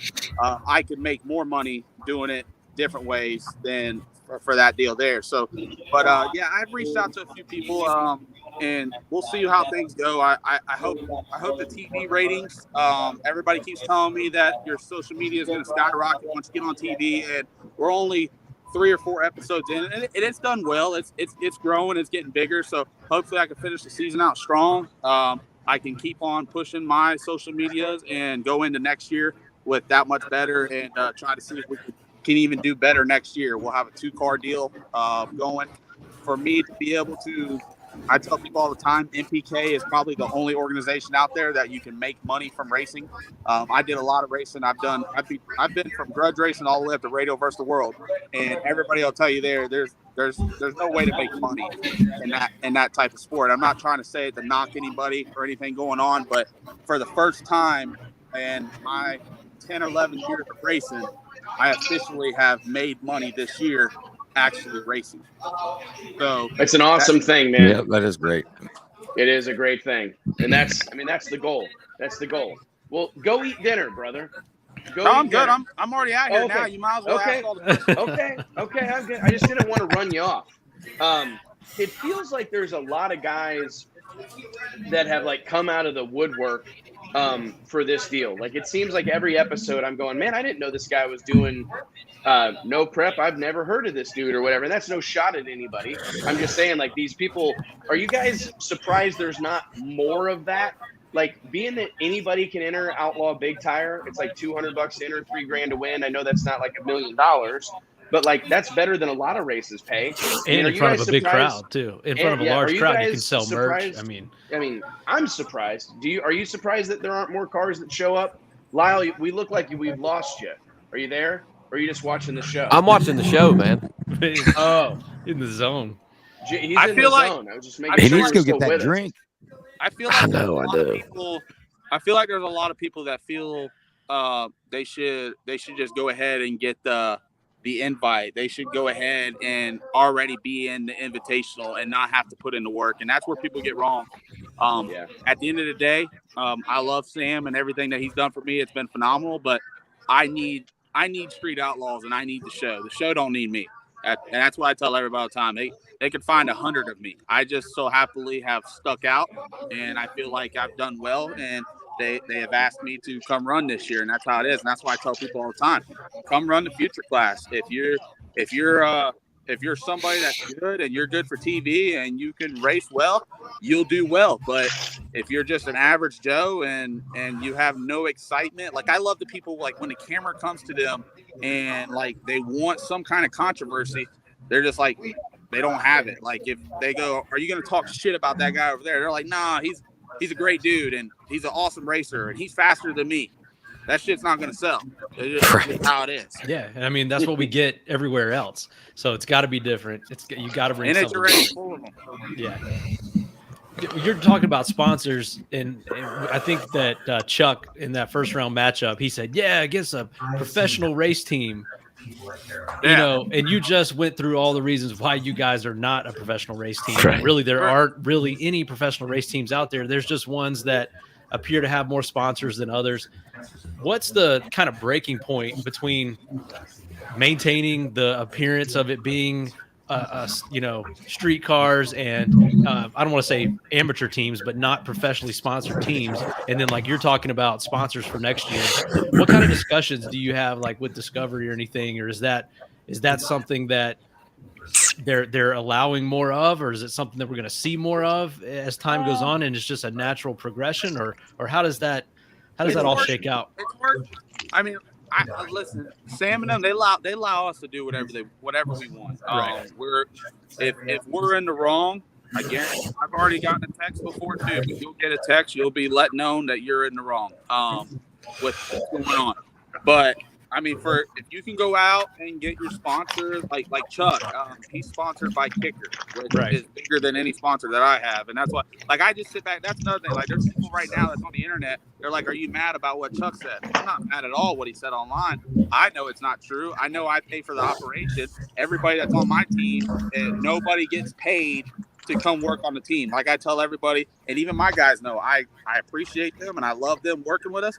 But at the end of the day, I can do it by myself and I can do it with me and my dad as well. But it's cool to be able to be with them, bond with them, and spend time. So that's what makes it awesome. I love winning a race for them. And yes, I pay for all the hotels, I pay for all the food and all that, but nobody gets a paycheck from me or my dad to be able to come race with us. So everybody that you see that's on our team for the last 10 years is all a volunteer deal. You pick up the bar tab too? I've had to get rid of somebody. What'd you say? You pick up the bar tab too? Yeah, whenever we go out. I'll send you my application. I take care of a lot of things. I mean, but I know that none of them will ever take advantage of what I do and all that. And they greatly appreciate it. We're all from the same little small town, and that's why I tell people all the time. I'm from a shithole, Zephyr Hills, Florida. It's a small town that a lot of people don't know about. And we've turned it on and done some big things. Now I'm on TV, and that's why I try to tell people all the time. I mean, it's done well. Yeah. But it's good to hear that. I think that there's going to be some of that. They're going to have to allow some of that in for you guys to be able to make these deals work and to have cars like you got, engines like you got, whole operations, rigs like you guys have got. There's got to be some sponsors along with footing the bill. So it's good to hear. I think the whole deal, they're smartly evolving along with it as far as what they're allowing. And they understand that it takes money to win the race, and it takes money to race. So going out and getting your sponsors, if you can land them. Now there's some out there that like you're not allowed. You can have them. You're just not going to see a logo on the car and that's a lot of the stuff that you'll see that's blurred out on TV or a major like corporation sponsor, because at the end of the day, it comes down to maybe they're not getting paid or there's a lot of politics. They're getting free, just how it should be. Yeah, but that's how it should be. They're getting free advertisements. Of course, the show is going to charge them a lot more for a 30-second preview or whatever on the show, according to like what me and Lyle would charge them to be able to put a sticker on the car. Exactly. Yeah. So when that happens, they will put a stop to that. Now, very rarely, I haven't had none of that happen to me, but I'm just saying that it could possibly happen, and they will put a stop to it. Either that or they'll just blur it out. They don't care. Mm-hmm. And then Didn't you buy a Tesla? Did I what? Didn't you buy a Tesla? I did. I'm an impulsive buyer, and I lose. How'd that go? Tell us about your Tesla. I was literally laying in bed one night. I have some great stories. I was laying in bed and I was watching Joe Rogan and Elon Musk podcast, and I didn't really know who Elon Musk was. So I started looking it up, and I seen this whole Tesla deal, and I seen a little preview, and it said the car drives for you, and I said that's horse shit. So I went and bought one so I could see if it really does. So I drove I told my dad I sent him a text in the morning. He's like, "Where are you going?" And I said, "I'm leaving. I'm going to Fort Lauderdale. It's like a 4-hour drive." I had to take my truck down to Mike Starvino's because he lives down there and he does the big truck stuff. So it kind of worked out great. So I woke up. I said, "You know what? I'm going to go buy this thing. I have a little bit of funds right now. Let's go do it." So I drove to Fort Lauderdale. I dropped my truck off at Mike Starvino's shop. I went over to this place. I paid for the Tesla. I let the Tesla drive me all the way back to Tampa. It drives me back. Let it drive me back. Yeah, it's cool. It's cool as shit. I let What a it drive me all chauffeur. the way back to Tampa. I kept it for like, I don't know, 2.5, 3 months, and then I got bored, and I decided to sell it. But yeah, I did purchase a Tesla. Would you buy another one? Ooh, Probably. And maybe the badass one, like that P100D or whatever it is, the real fast one. Or now they have a new one. It's I fucking I had a 75D at the time, but I mean I would. The problem was I was using it as like to travel, like to like Georgia. I drove it to South Georgia for the racetrack at the time. One of Donald's races, I drove it to there, and that's kind of where it gets stupid, because you have to stop somewhere, you have to wait an hour while it charges, and then you have to go. So now I turned a 3-hour trip into a 5-hour trip. Yeah. Same thing when you leave. And then luckily there's a lot of charging stations, but there is sometimes you get stranded, and once that thing hits zero, battery's dead. It's done. It's stopping. I'm not. We're not ready for that as a species. We're not ready for that. Can you? If women can't keep their it's stopped and done. It's done and over with. I don't know about you guys, but my old lady rides around with that thing on E all the time, and I don't think that'll work with the battery powered car. Well, I think if you're driving in town, you'll go, wow, mine went 300 miles. That's what you were able to get out of it. And then you would have to charge it up and do all that. So I can see that it'd probably be in a money saver on fuel throughout the whole year if you're just driving around town or if you're like in a big town. But to take it on like a traveling trip, no, not happening. Did you keep it long enough to have to do any kind of maintenance? No. Ooh, that's a great question. There's literally no maintenance to it. That's one good thing about Tesla is that when you buy it, you get a 7-year bumper-to-bumper warranty. I did have one battery that went dead on me. I was out racing. I was gone for 3 weeks, and I did not know that the Tesla, even though it's off, it still uses power. They came out, and there's no Tesla dealership. Like, you can't take the Tesla to the dealership. Like, they'll come to your house and they'll fix whatever it is right there, and then they're done and over with. You have to set an appointment up on your phone. At least when I owned it. What do they do? Just get like a soldering iron out and like a big magnifying glass and just get after it. It's like going to the Genius Bar or whatever. It's just a dude with a computer. He shows up. Oh, you just like wrong driver.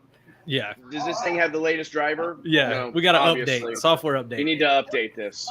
Yeah. Hey, I tell you what though, they're pretty fast. I took it to the drag strip. I went 1094 or something in the quarter mile, and then they have a ludicrous mode. The guy went 897 or some shit. That should be illegal. Like, well, a Tesla. I raced that one on the Netflix show in Beer Money. That Charles Coyer dude with the Tesla Racing Channel had that P100D.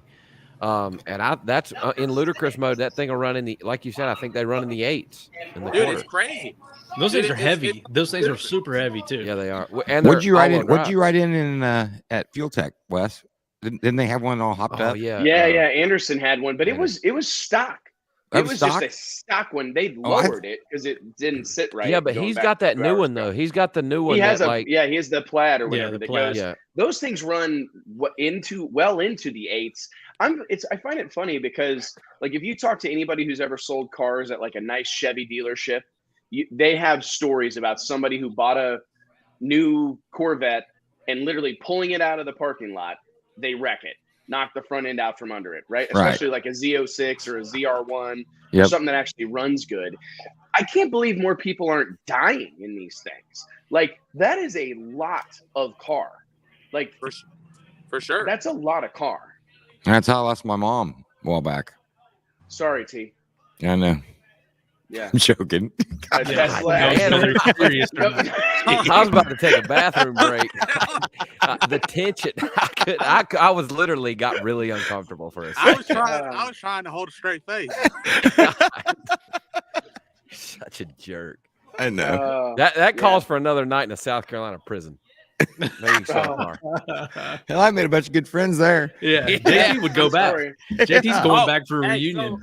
So Wes, so I'm reading the comments right now. I did. Hold on, who just said that? John asked me if I got stopped by the police in the Tesla. I did. But I got out of the ticket. Elon Musk, shout out to him. The Tesla. Shout out Elon. Hey, shout out. You might be on Mars. Not sure. But the Tesla got you. The Tesla got caught doing 84 in a 70 mile an hour. And I literally told the cop, like, because I didn't. The Tesla got caught doing it. I wasn't driving. The Tesla was driving me. So it's not your fault. We fought it. But the Tesla was driving, and it got caught by the cops. And I was just inside the car. How'd that work out? The victim of circumstance, man. That's what happened to Wes too. Same. That's what happened in South Carolina. Nope. Yeah. Same exact thing. Well, So man, who's y'all if standing behind? those cars could drive you, that's what I need. Yeah. Dude, hey, it's crazy. It'll God. blow your mind. Like you'll be going down the interstate, and like when I was going home, it'll get off at an exit. It'll stop at the red light. It'll make its turn where it's got to go. I could be in a restaurant, and it could be in the parking lot, and I'd get on my phone, and I would summon it to come pick me up at the front door. Summon it. That's what it says on your cell phone. I still got the Tesla app. I can still control the car. Summon. Night Rider. It says summon it, tell it where it to come. Like whenever when I sold it, the guy that had it, he lived like, I don't know, 10 or 11 miles from me at his house. And I used to turn the heat all the way up. It was kind of an asshole move, but I used to turn the heat all the way up and unlock the doors, and you could pop the trunk inside the app. So I got a text message asking if the car was broke, and then I let him know that it was me. So then I logged out. You fessed up to it? Yeah, dude, I tell you, I like fucking with people. It's just how it is. I mean, some people are just easy to mess with. Oh my God, that's hilarious. Oh, shout out to I imagine Musk. anybody except for you that would buy a Tesla is probably easy to fuck with. For sure. If I had a That's Tesla, true, right? if I had It's a gotta Tesla if I had a Tesla, and I listen, I say I'm old, I'm only 25, but if I had a Tesla when I was about 19 to 21, I probably would have been in some trouble.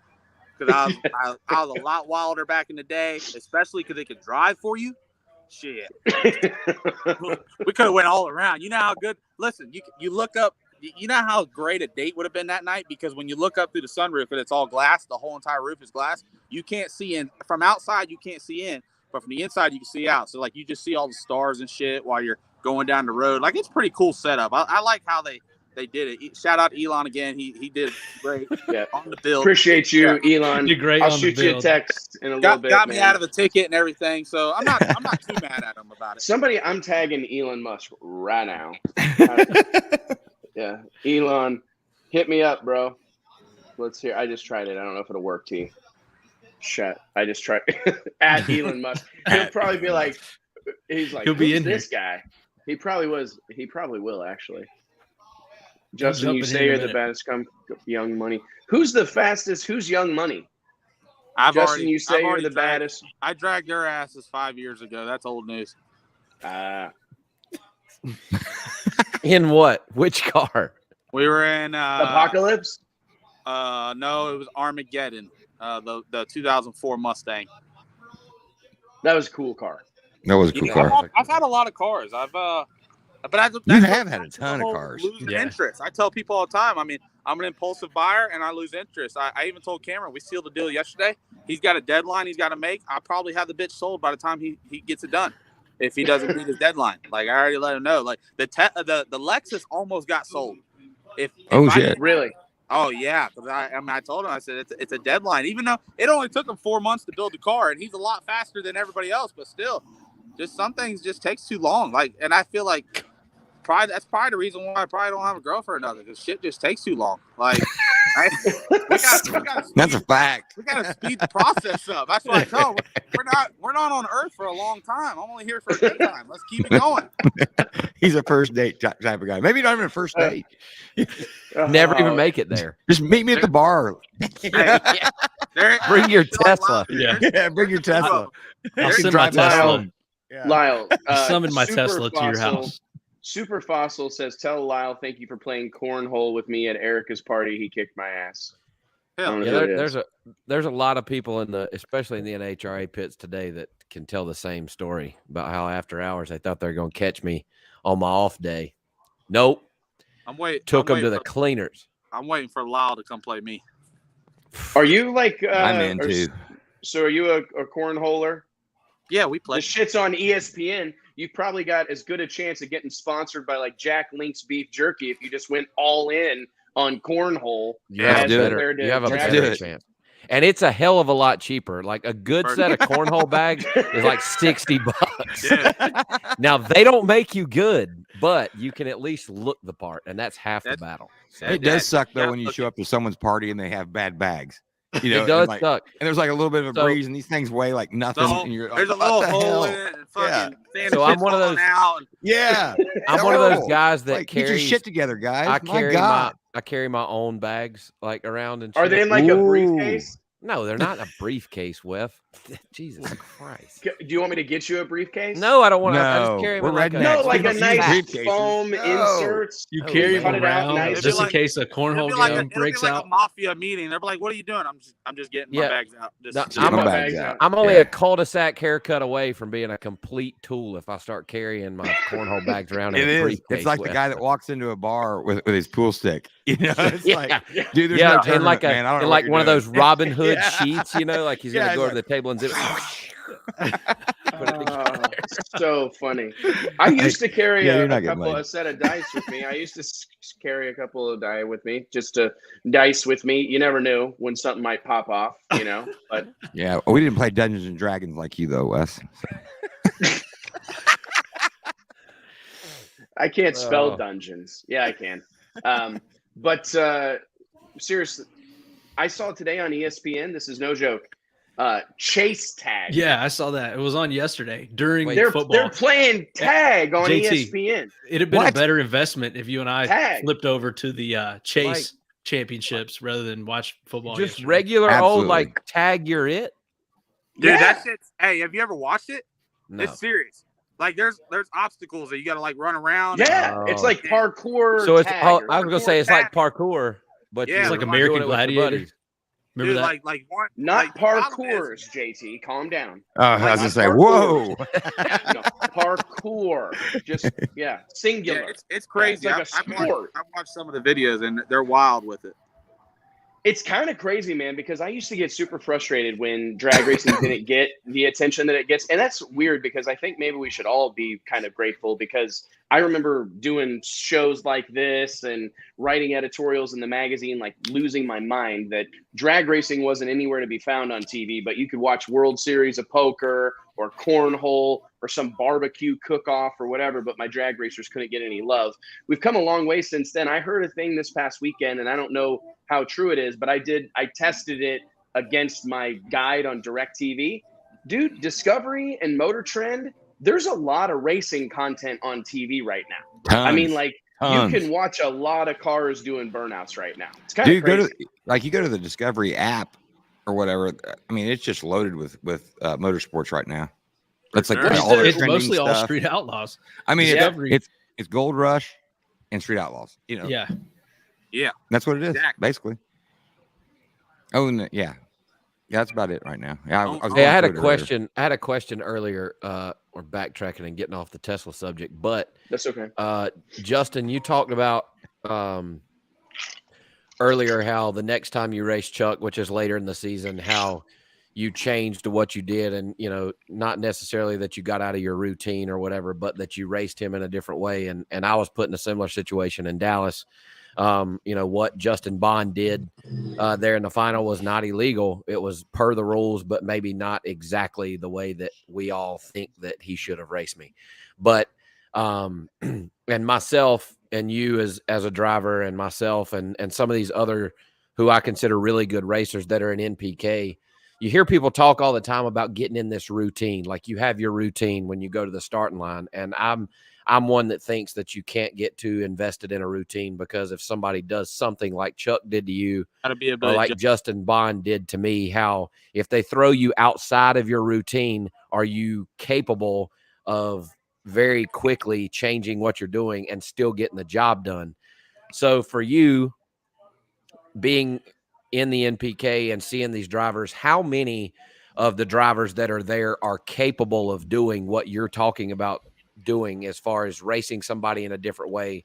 I guess the better question is, are you more likely to be able to change someone else's routine and screw them up, or are there more racers out there who are capable of adapting on the fly and still getting the job done? Yes, there's some racers that are good about it. There's some racers that are completely bad about it. And it just depends on me. I tell everybody right now, I'm fat. So I like to get out of the car at the other end as quick as possible. So there will be no games playing on. I don't care if I go in last. I don't care if I go in first. But if I am running against somebody, I do know there's some people that I can play games with on the tree. I can roll in double ball. It'll fuck their whole entire game up. Rooters over with. There's times I'll count the tree and like I said, you have, and it's just plain, like I told him, it just depends on how somebody is. I'm nice to everybody, and I try to be give everybody the courtesy and stage regular. Even like turbo guys, I tell people all the time, like if you're going to bump in first, if you need to build boost, Lutz will tell you. I even told Lutz, if you want to build boost, I'm going to roll in right behind you. But if you've been an asshole throughout the day or on the internet, you have 7 seconds to roll into that bulb. So when they light that third bulb, I mean, I'll sit up there and count to fucking 6 and clap my hands. That's and the then way it should be. Like, that's the way it should be, man. That's part of the strategy. So, but it just depends on who you're running or whatever. There are some people that can adjust to it. I feel like I'm one of those. Like I said, like even when I ran Lizzie in Texas, Wes was there. Every race I went in last against everybody. With Lizzie, she just sat over there and waited. So I set the first bulb. I let her come in, and then we just sat there for about 10, 15 seconds. And then I just said, fuck this. Let's get it over with. And I rolled She into likes the to go in bulb. last, doesn't she? Well, pretty every much. once in a while, I feel like they knew they didn't have the car to compete with mine at that day. I'm not saying they're not a fast car. They've won plenty of races, everything going on. I just think that day I had the faster car. I knew it. That's why I rolled in. I was ready to get it over with and put a car length on her at the other end. It's just how we wanted to run that race right there. So, but there's some people you can play with, and there's some people that you can't. That it doesn't affect them, but. There is some people that really get messed up in the head games. I mean, I've fucked with people, and them bitches just roll right through the beams. And I won't even make a pass. I just break it. Hey, so listen, check this shit out. So I had one person. There's a time where we rolled in and had a hurt car, and I knew I was hurt, but I wanted to see if they were going to cross the line or if they were going to break the beams or whatever. But I knocked the top bulb out, and them bitches left and went red. I rolled in deep so I could knock the top bulb out, but they seen flickering or whatever. They let go of the button. They were gone. But it's just that deal there. It just depends on if you wanted to play the games or not, just how it goes. Man, I remember I interviewed Steve Petty, Proline Steve Petty this would have been in I think when was Steve on the cover the first time, Mike? Oh, it was still newsprint. I think 2010. I think it was 2008. Okay. Because he was still racing. Oh, the first time. The first time it was 2008. Yeah. Yeah, I think it was 2008. So I was doing this interview with Steve Petty, and he said, "Man, you wouldn't believe how many races we won right when we rolled in the gate, because they were head and shoulders better than everybody in Outlaw 10-5 back then. And if they showed up, like first round of eliminations, they didn't have much to worry about.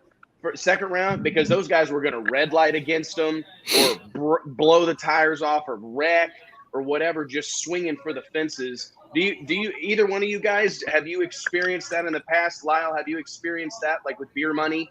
Guys going like, hey, I've watched this dude win all these races. I'm actively experiencing that now, and Pete actually talked about it on his YouTube channel. We've ran well enough with that car locally, and I've ran some of the small tire no prep king stuff with Justin, but we've ran good enough with that thing locally here over the past 6 to 8 months that sometimes later on in the race, if we find a good tune-up for that particular racetrack that's just going A to B, now it's still got to be fast, but if it's just going A to B, even though we may have 5 or 6 hundredths we know we can pick up, we just leave it alone because we know it's going to make the trip, because we know that the guy in the other lane is swinging for the fence. And most of the time, in fact, I would say 75% of the time what happens is we'll get to the final round, and you can go watch YouTube footage of some of the races we've ran this year, and more times than not, the cars we leave together and we'll go 100 feet or so, and then all of a sudden they either kick the tire, or all of a sudden you're seeing the nose of their car, or they're swapping lanes. And Pete and I called our passes earlier in the day demoralizers, because like they literally will watch us just blister. And Beer Money's got a lot of back calf, so it looks really fast coming out the back, and it later on in the rounds they put more in it than the track can hold, knowing they have to run with us, when in reality, if they just really kind of raced us smart, it would be a much closer race. But we've won more races in the final with people just stepping on their peckers than we have just flat out outrunning somebody. So yeah, I mean, that happens all the time at my level, anyway. Have you encountered that, Justin? Like where guys kind of start to hear what your car runs, or if you kind of get in their head a little bit?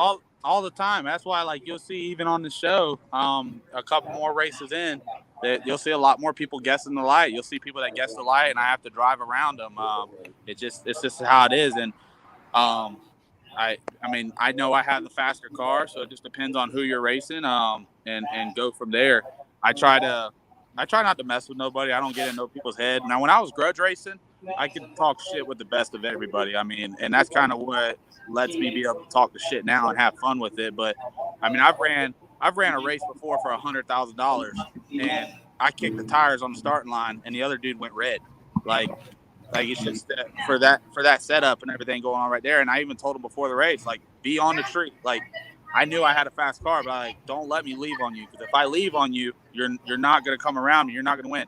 And I went out there and just smoked the fucking tires, but he got empty in the car and he went red, and I won the money. But at the end of the day, that's what it comes down to. I think I'm pretty calm inside the car, and it doesn't matter who I race. It don't even matter if I, like Ryan Martin, we just ran him this past weekend, and it came down to a few inches at the other end. They showed a camera line finish, and there was a few inches down there. So there's nobody out there that I can go up against, Stevie Jackson, Lyle, anybody that I'll ever like start shaking and be like, damn, like, I know I have a 50-50 chance anybody that I race against. I don't care if John Force is in the other lane. And we see that in other sports too. You know, like sometimes the scariest team to play, like say football, for instance, is the team that's awful, and you're going in against them, and they're going to go for it on fourth down. They're going to do an onside kick, you know, out of nowhere. I mean, it just happens in a lot of different sports where sometimes that's not who you want to race, is the guy that's going to take a big swing at it, you know? Yep. Yeah, you don't want it. Yeah, My sure. dad used to always tell me, like in like beer party situations, don't mess with the little guy that's backed into a corner, because he's the guy who's probably going to pick up like a VCR and hit you upside the head with it. You know what I mean? Because that's the guy, you know, like stay away from that dude. And I find that to be true. I got two questions, Justin, before we let you go. First and foremost, any sort of strategy headed into the final race of the season? Lots of comments about that. I guess, you know, I don't guess. You and Ryan Martin 1 and 2 in the points. You need Ryan to go out early to win that $100,000 championship. I mean, are you going to just roll into Bradenton and call him out in round 1? Yeah, I already put a $5,000 deal out there. I don't know if he'll take it or not. I told him I'd give him $5,000 if he just runs me first round. Just to run me. There's nothing I win out of it unless I beat him. But he has to go out first round, and I have to win the event to be able to clinch the championship. So it'll be pretty hard. I mean, that's a great team over there. They got Petty and all that. I feel like my car is pretty superior, just like his. So I feel like I have the best chance to run him. Is he going to take the call out? Probably not. It's probably not too smart. I understand that, but we'll see if we pull the chip, and hopefully we can get him. And I also have one other deal up my sleeve of what we're going to do. I just have to wait till this weekend to see what happens at the chip draw. Do they have the guessing at the tree thing fixed? Do you Yes. feel that's something? Okay. So if they're guessed, you're going red. You can still guess at the tree. It's just a lot smaller window. Right. It's just like cutting a good light, right? I mean, that's what we're seeing now, essentially. Yes, because like I tell people, there's a lot of people that don't understand. We just run off a 400 pro tree. You just don't see no amber lights. So when people guess the light, they're just leaving off amber. Well, if somebody leaves off amber and I leave off green, that's why it's called 410. I'm behind 410. So if a guy goes 420, I have to go 380 flat just to make it a race. That's why it's nearly impossible to drive around somebody once they guess the light. And that's what now they have shortened the window. If you do guess it, you aren't 4/10 behind, but still the window's a lot smaller that you will actually go red. And there's a lot of people that has tried to guess the light and they go red. And I have a fast enough car, I won't ever guess it, just due to the fact because I won't give myself the chance to go home early over something stupid like that. It's an incredible thing, man. Justin, thank you so much for joining us, dude. I know you've been standing outside a restaurant for like an hour and a half, so go do your thing. I just wanted to hear from you, man. Thank you for joining us. Seriously, It means a lot. Tell your mom and pops hi. I'll see you All right. soon. Thanks, Sounds dude. good. Later, Hey, man. thanks, Justin. Have a good one. That's a hell of a sport right there to stand outside. Yeah, he's of. standing outside. I was like, his arm is gonna be Left, dead. left is solid. It's do you think that there's a Caesar salad at Waffle House?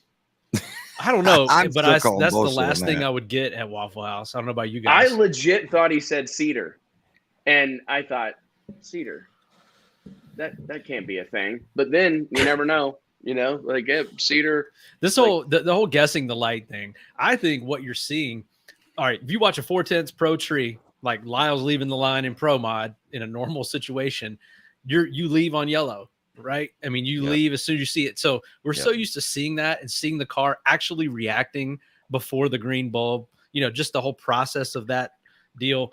But when you take the amber bulbs out, you're still seeing the same process, but because there are no amber bulbs and there's like that delay between the two, it looks like they're jumping and should be red lighting. I think, I don't know how all this works or if it's possible, but could they not just take all the delay out, take the 4/10 out, make it like 1/10, make it 0/10? I don't know. So that there is no delay there at all. The problem though is that then there would be no time between fully staged and a green You need light. enough time to randomize it. Right. And Because you have to have some sort of window. From what I understand, the way that these guys have figured out how to guess the tree is that when the tree is on auto start, I guess either the computer determines it or they determine there's a certain amount of time between fully staged and then when the ambers would come on. I think it's 2.5 or it's like 1 second to. There's some number. There's some window there where that time. And apparently, that doesn't have to do with the 4/10 tree. No, you're talking about that's how quickly the ambers drop. Right. Yeah, from the ambers to the green. Yeah, right. What I don't understand. They had a bigger delay than that, even like that they were putting in. Right. They had 5/10 initially, which is a sportsman tree. Right. Correct. Well, what I don't understand is why they. Like I've been to a couple no prep races that they have put their own light, and they literally there's a track in Douglas, Georgia. They have a big flood light bulb on a post, and they have a light switch, and literally. And when both cars are in, there's a guy in the middle. He flips the light switch, the light comes on, and I don't know why they don't just put it on. Have a starter, make it crisp, make it boosted, make it somebody that's a character that goes out there and their only job is to start is to tell them almost like a flashlight, still use a stage and fully staged deal. I guess you wouldn't have a wind light then though. So that would be, they're trying to use traditional timing systems. And obviously for the scoreboard, the wind light, for the tree, for the red light, staging, all that, but they need their own tree. They almost need their own timing system and their own tree. Yeah, that's what would fix they do need something different. Yeah. Do you think it's that bad? Like, so this has been a long time ago in 2005. And this was like before the CompuLink system had an instant green functionality, like from a drop-down menu where you could select that. But like, we would just take the ambers out at Eddyville Raceway Park, this 8-mile track in Southeast Iowa that I used to manage. And we would do these midnight mayhem deals. We'd start the track. We would open the track at 10 o'clock at night. We'd race till 3 o'clock in the morning. It was a great time. We had tons of young people from Des Moines and all over actually the Midwest come to these deals. And my vision for the instant green was to a couple things. Simulate, pulling up to a stoplight. You know what I mean? Like simulate street racing or stoplight to stoplight racing or what you might see on Fast and the Furious. But secondly, it was to eliminate red lights. Like a lot of people don't understand that whole concept. You're bringing these young kids out to the track that just started racing or just got a car or whatever. And I just didn't want a whole bunch of races being decided by red lights. So the instant green, for the most part, completely eliminated that, especially with like, street cars and whatnot. I'm just curious, do you think that all of you guys, like, is the instant green critical to the success of this show? Like, could we not I saw Dave Clay put in here a second ago, like, How about just use the tree? Right. I guess you could And- just you Well, could go and back to that's- just using a regular tree, right? Because and that that's I the could ambers. argue that would be a good thing for drag racing. well, and Like, and I don't. Hey, this is a drag racing Christmas tree. Like, I could see Boosted doing a little bit that, like, hey, kids, when you stop hot rodding your cars around on the street and you go to your local drag strip, you're going to find something called a Christmas tree. No, not the Christmas tree that Santa puts Christmas under or Christmas presents under. You know, like, I could see like a whole public service announcement bit around, hey, this is what a racing Christmas tree is, because I don't think it would be that big of a deal, and I do think it'd be great for the sport of drag racing. Yeah, I don't understand why they don't use it. I mean, even the no prep races that I run locally, like they're all instant green, and a lot of these tracks don't have the latest and greatest CompuLink, so they're unscrewing the ambers out of the tree, you know. And I don't understand why don't we just use a 400? And some Chase of these Gallagher, that's a good point that he just brought up there. Yeah, Chase Gallagher, Lyle says, I think it takes a lot away from the show if you go pro tree. It just becomes another pro mod race. Instant green can always give the underdog a chance. I mean, I think that's a valid argument. I think it's valid. I can see both sides of it, though. Like, part of me thinks because Yeah, but I want to see the most talented driver with the Win. fastest car win. I don't want to see some guy that guessed the tree win. That's just that, me. and that's where I'm at. You know, like Well, now you're trying to, we call it pro modden it. You're trying to make it as you're moving it one notch closer to every other drag race out there. Yeah. So they're trying to maintain some of this upset nature, some of the street nature. I get it. I actually totally get it. But this show, this is the problem that they're going to have with this No Prep King show as time goes on. So if that's what we're saying, like if we're gonna say Chase Gallagher's got it, I mean that he's right. That if it's pro tree, it's just gonna be another drag race, same old. We can watch that on Fox or whatever. But it we're ain't. gonna It's have just a to- tree. But like- we're gonna have to table the argument about people guessing the tree, because we're not gonna be able to have it both ways. Well, look You know, how we're many not fights. gonna- Look how many fights we've got to watch over this. Well, shit. and Well, and true, that's because- what I was going to say is like they love it, right? it's Yeah. created a lot of entertainment. You know, Yeah, just yeah, the fact they absolutely. run an instant green tree. It has. I mean, there was a whole segment in tonight's show of Big Country wanting to stomp a mud Yeah. hole in Chuck Sightsinger's ass. Right. Well, we wouldn't Chase- have got that if it was a 400 pro tree. So Chase Andy's Johnson right. True. says, why not just put the green bulb in the top amber? And I thought about that too. And then Mitchell Gunter says, how about changing the amber bulbs to install all green bulbs? I think that the problem is still that the timing system works off the green light. I mean, Right. that's what it's using to signal The start of a the clean race or a red. And I think that would actually go the wrong direction. I don't think Here's that would work. here's the show stealer here.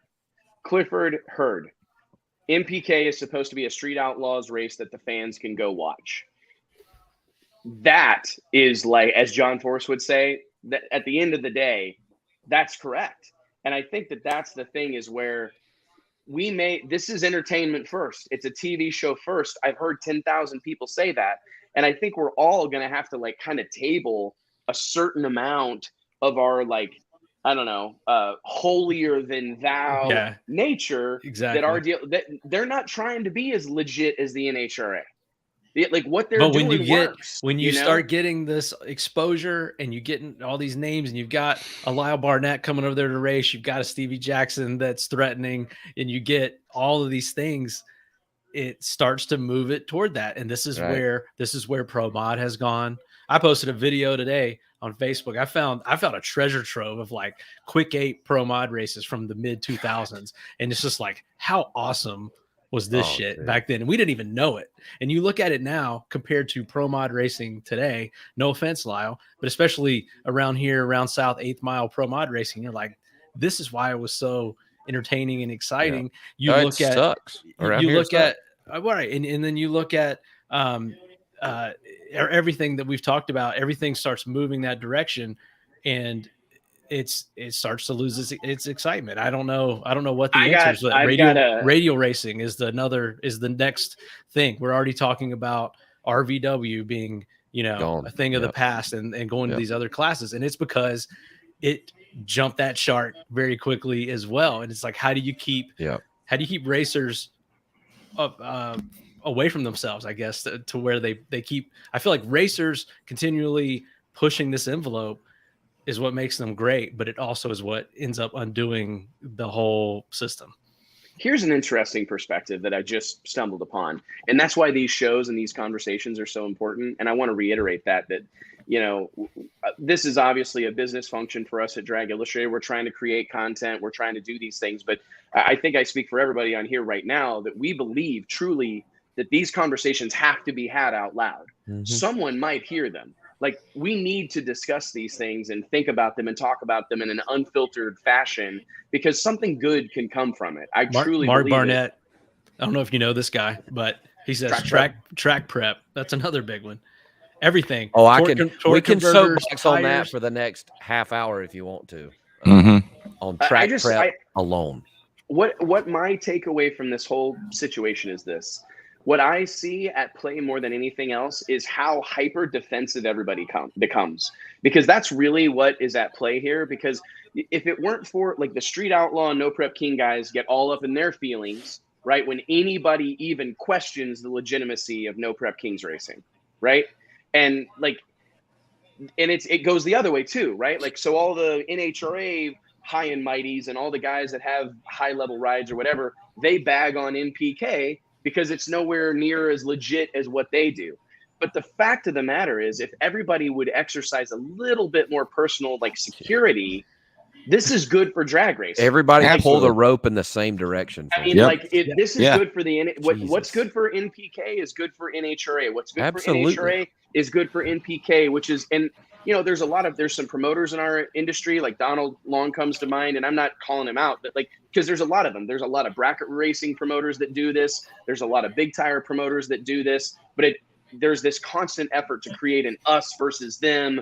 Those guys, they're not one of us. And that divisive behavior, I honestly think our sport is kind of paying the price ongoingly for that divisive mentality that exists in our sport. I mean, let's just cheer these guys on. They're doing burnouts on primetime television. That's right. I texted my dad the other night and I said, man, I went to that No Prep Kings thing at the Motorplex. That thing was bananas. My dad, and I love my father, but my dad replies to me, doesn't say, glad you have a good day.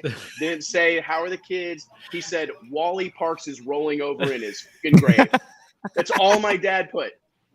Not glad you had fun, but and I love it, but that's how it's all seen. And I see it through the lens of, man, this is so good. If you look at the last couple weeks in our sport, these MPK guys are racing for 40 grand. There's packed houses at all these racetracks. It's incredible. I saw someone make a post. It was 2.5 mile line to get into Baton Rouge or Belle Rose this past weekend.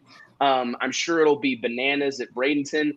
I was at the Texas Stampede of Speed for the NHRA Fall Nationals. Lyle, you were obviously there. You won the damn thing. It was packed out. I saw Orlando Speed World Dragway was packed out this past weekend. It was for the packed. World Import Nationals. Dude, this is a great time. This is a great time. I would argue with anyone who says that those imports are fun to watch. They are. We're living in the good old days of drag racing. There will be a time not too far from now when we look back on this as a real moment in time where drag racing is doing very well. Yep. Right. I mean, and who cares what? Who would have ever thought you turn on Discovery and it's the entire network is based around we've been drag watching drag racing for 2 hours. Check out that comment right there. They literally saved some tracks. Yeah. Oh yeah. Well, but I've said it, and people have told me I'm crazy, and I've been, you're full of shit. But Street Outlaws, the 405 guys in particular, and No Prep Kings have been the best thing for the sport of drag racing that's came along in the past 10 years, period. I don't care what anybody says. You think about Donald Long, the best thing for drag racing ever, 100%. I'll give him that. 1,000,000%. But the best race that he ever had, the crowd came, not all, but a large majority of the crowd that showed up there that was hopping the fence because the state shut the gate down. They all came to see those guys, and I'll admit that. Yeah, that was like top 7, I believe. Yeah, I mean, I was back then. I'm like, God, Street Outlaws, what a bunch of clowns, but they've done it. I they think have done it. But Lyle, when you go to a sponsor, I think that type of thing and this exposure we're getting tonight from Street Outlaws, it helps you get a sponsor. It helps you when you go to Joe Blow that maybe 2 years ago didn't know what drag racing was. He maybe is a little more familiar with it now, or he's seen it, or his son or daughter follows one of these guys on TV, or, just any small connection to open that window.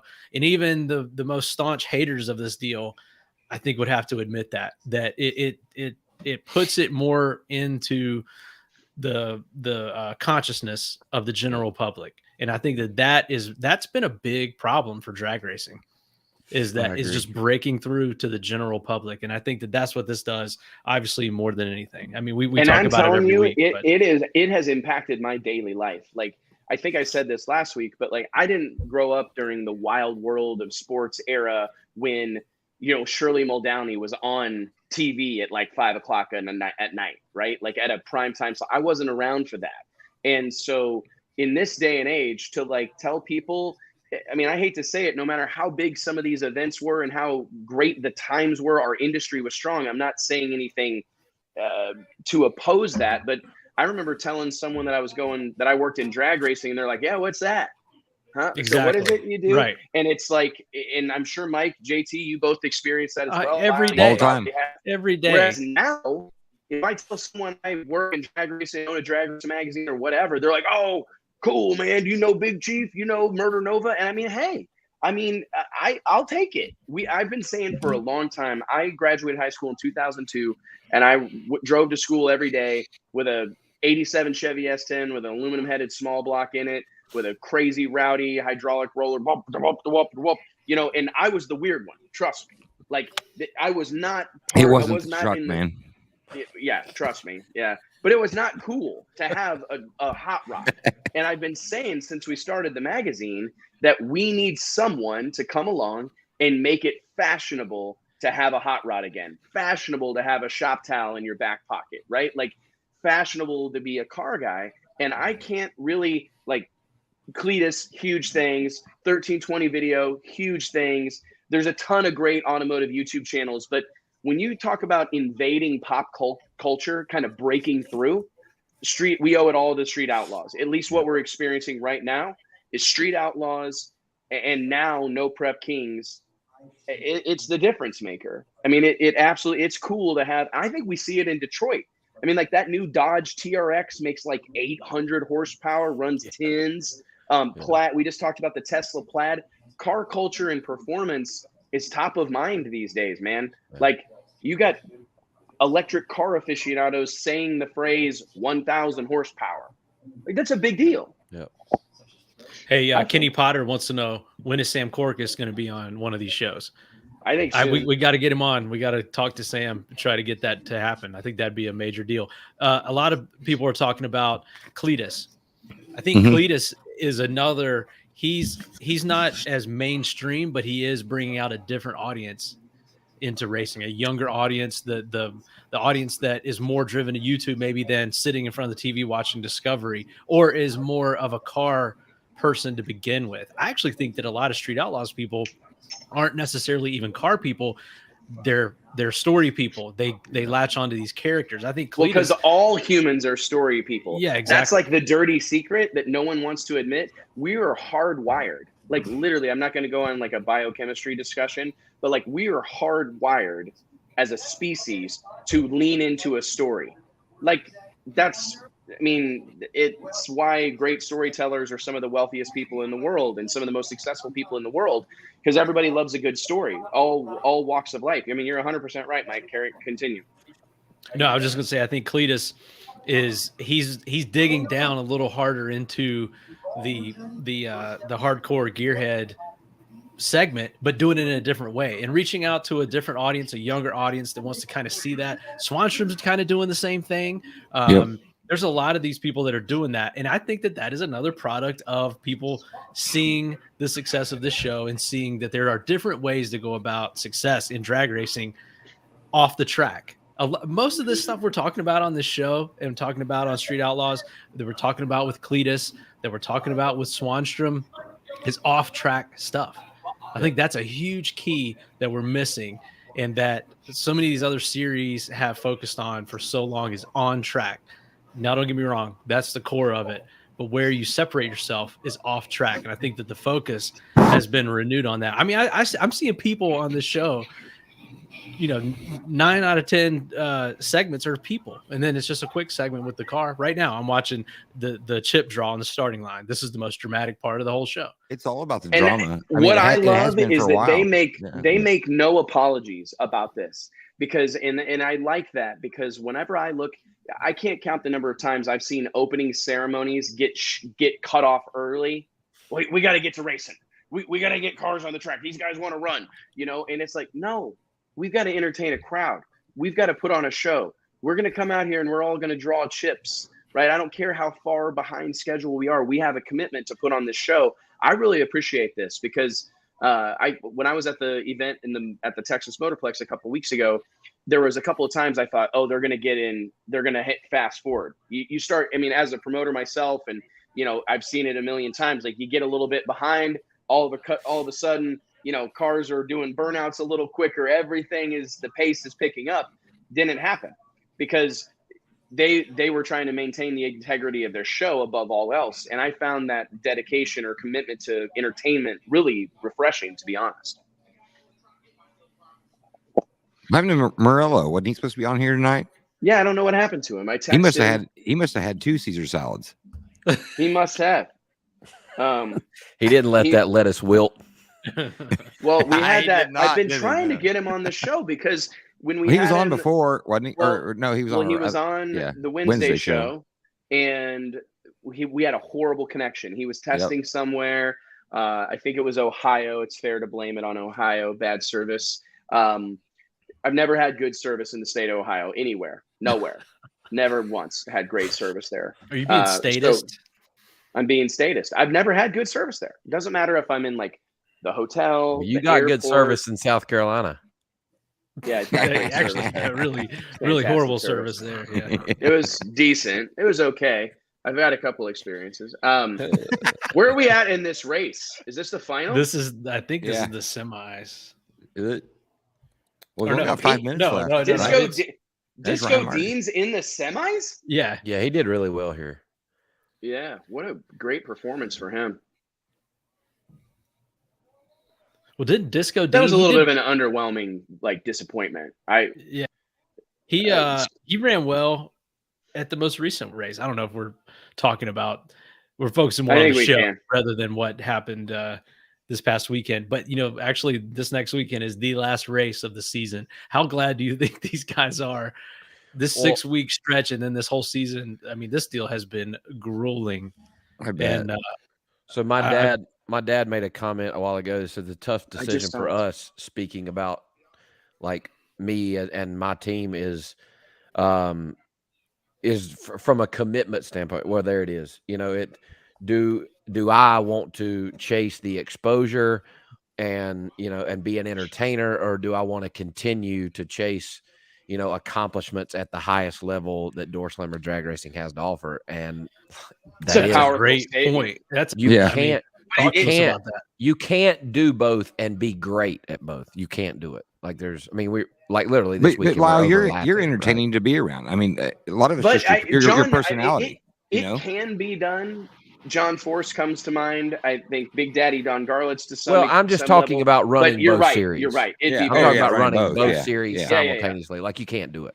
But I think you can. I think you can do both. Yes, but the hard for me, because I love Pro Mod. Like, it's what I really like, and it's what I really want to do. Like, I have desires to drive a Pro Stock car and have plans to at least license and whatnot. But that's just not what puts fuel to my fire. You know what I'm saying? Like, 250 miles an hour, 4,000 horsepower, that's what I like. But from an exposure standpoint, we just do not have the opportunity to do what they are able to do and what John Force and all those guys are able to do. Like, we can't. What do you think, Lyle, if you're trying to do this? I mean, you're a young guy and just got married, starting a family, maybe starting a family soon. Not trying to put words in your mouth, but you know, you're starting your life. You're getting into a point where a solid career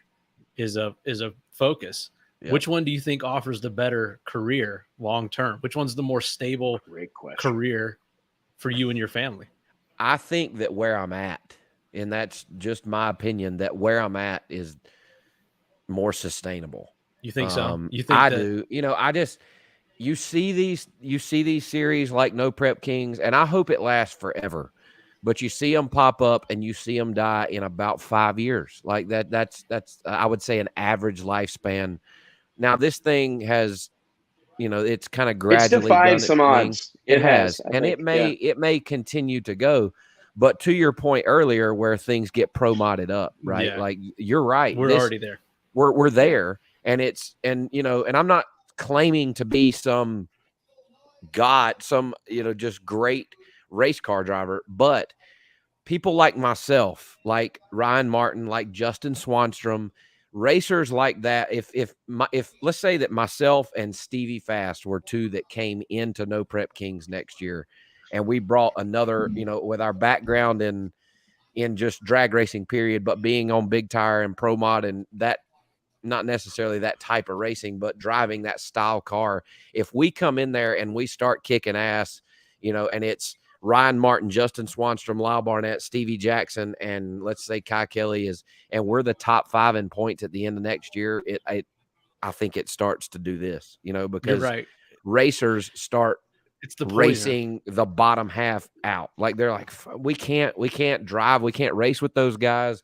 They're better racers than we are, you know, and that's why I was kind of asking Justin earlier, part of being good, or like I've said many times this year, at the level that we're racing at, you can't be good, you got to be great. Absolutely. And to be great, part of being great, in my opinion, is when you go to the starting line, having a plan, whether it's based on who you're racing or how your cars perform, but also if something happens, being able to alter that plan on the fly and still get the job done. And I think that Justin maybe gave a little more credit than what I thought he would. I feel like there's like 40% maybe of the racers that race in No Prep Kings that are good racers, like really good. As in, if Justin Swanstrom goes up there and double bulbs them and then goes deep, they aren't going to flinch. Nothing is going to change. They're still going to leave on time. They're still going to make a good run, you know, and I think there are very few over there that can do that right now. But I think if they keep paying this money, you keep giving them this exposure, that more and more racers like myself are going to be like, man, screw. I don't nothing against PDRA, but screw racing PDRA. I'm going to invest my money in a steel roofing quarter car, and I'm going No Prep Kings racing. And if Randy Weatherford and Daniel Ferris decide, or Jim Halsey, let's say Jim Halsey and Daniel Ferris say, we're going to take a break from No Prep Kings. We're going to go over here and try, or we're going to take a break from PDRA. We're going to go to No Prep Kings. Like, not good. No, yeah, and that's not good. And that's where that's like the poison pill that starts it down. And those guys don't intend for that to happen, but that's going to be the challenge for Sam and for Discovery and for Pilgrim. They're going to have to really keep watch over that. And then I think that was an interesting answer, Lyle, because my gut says that the other way would be the more solid career in the short term. But like you said, long term, right. But you've got the challenge of sponsors. You've got to hunt sponsors to keep yourself out there. Yep.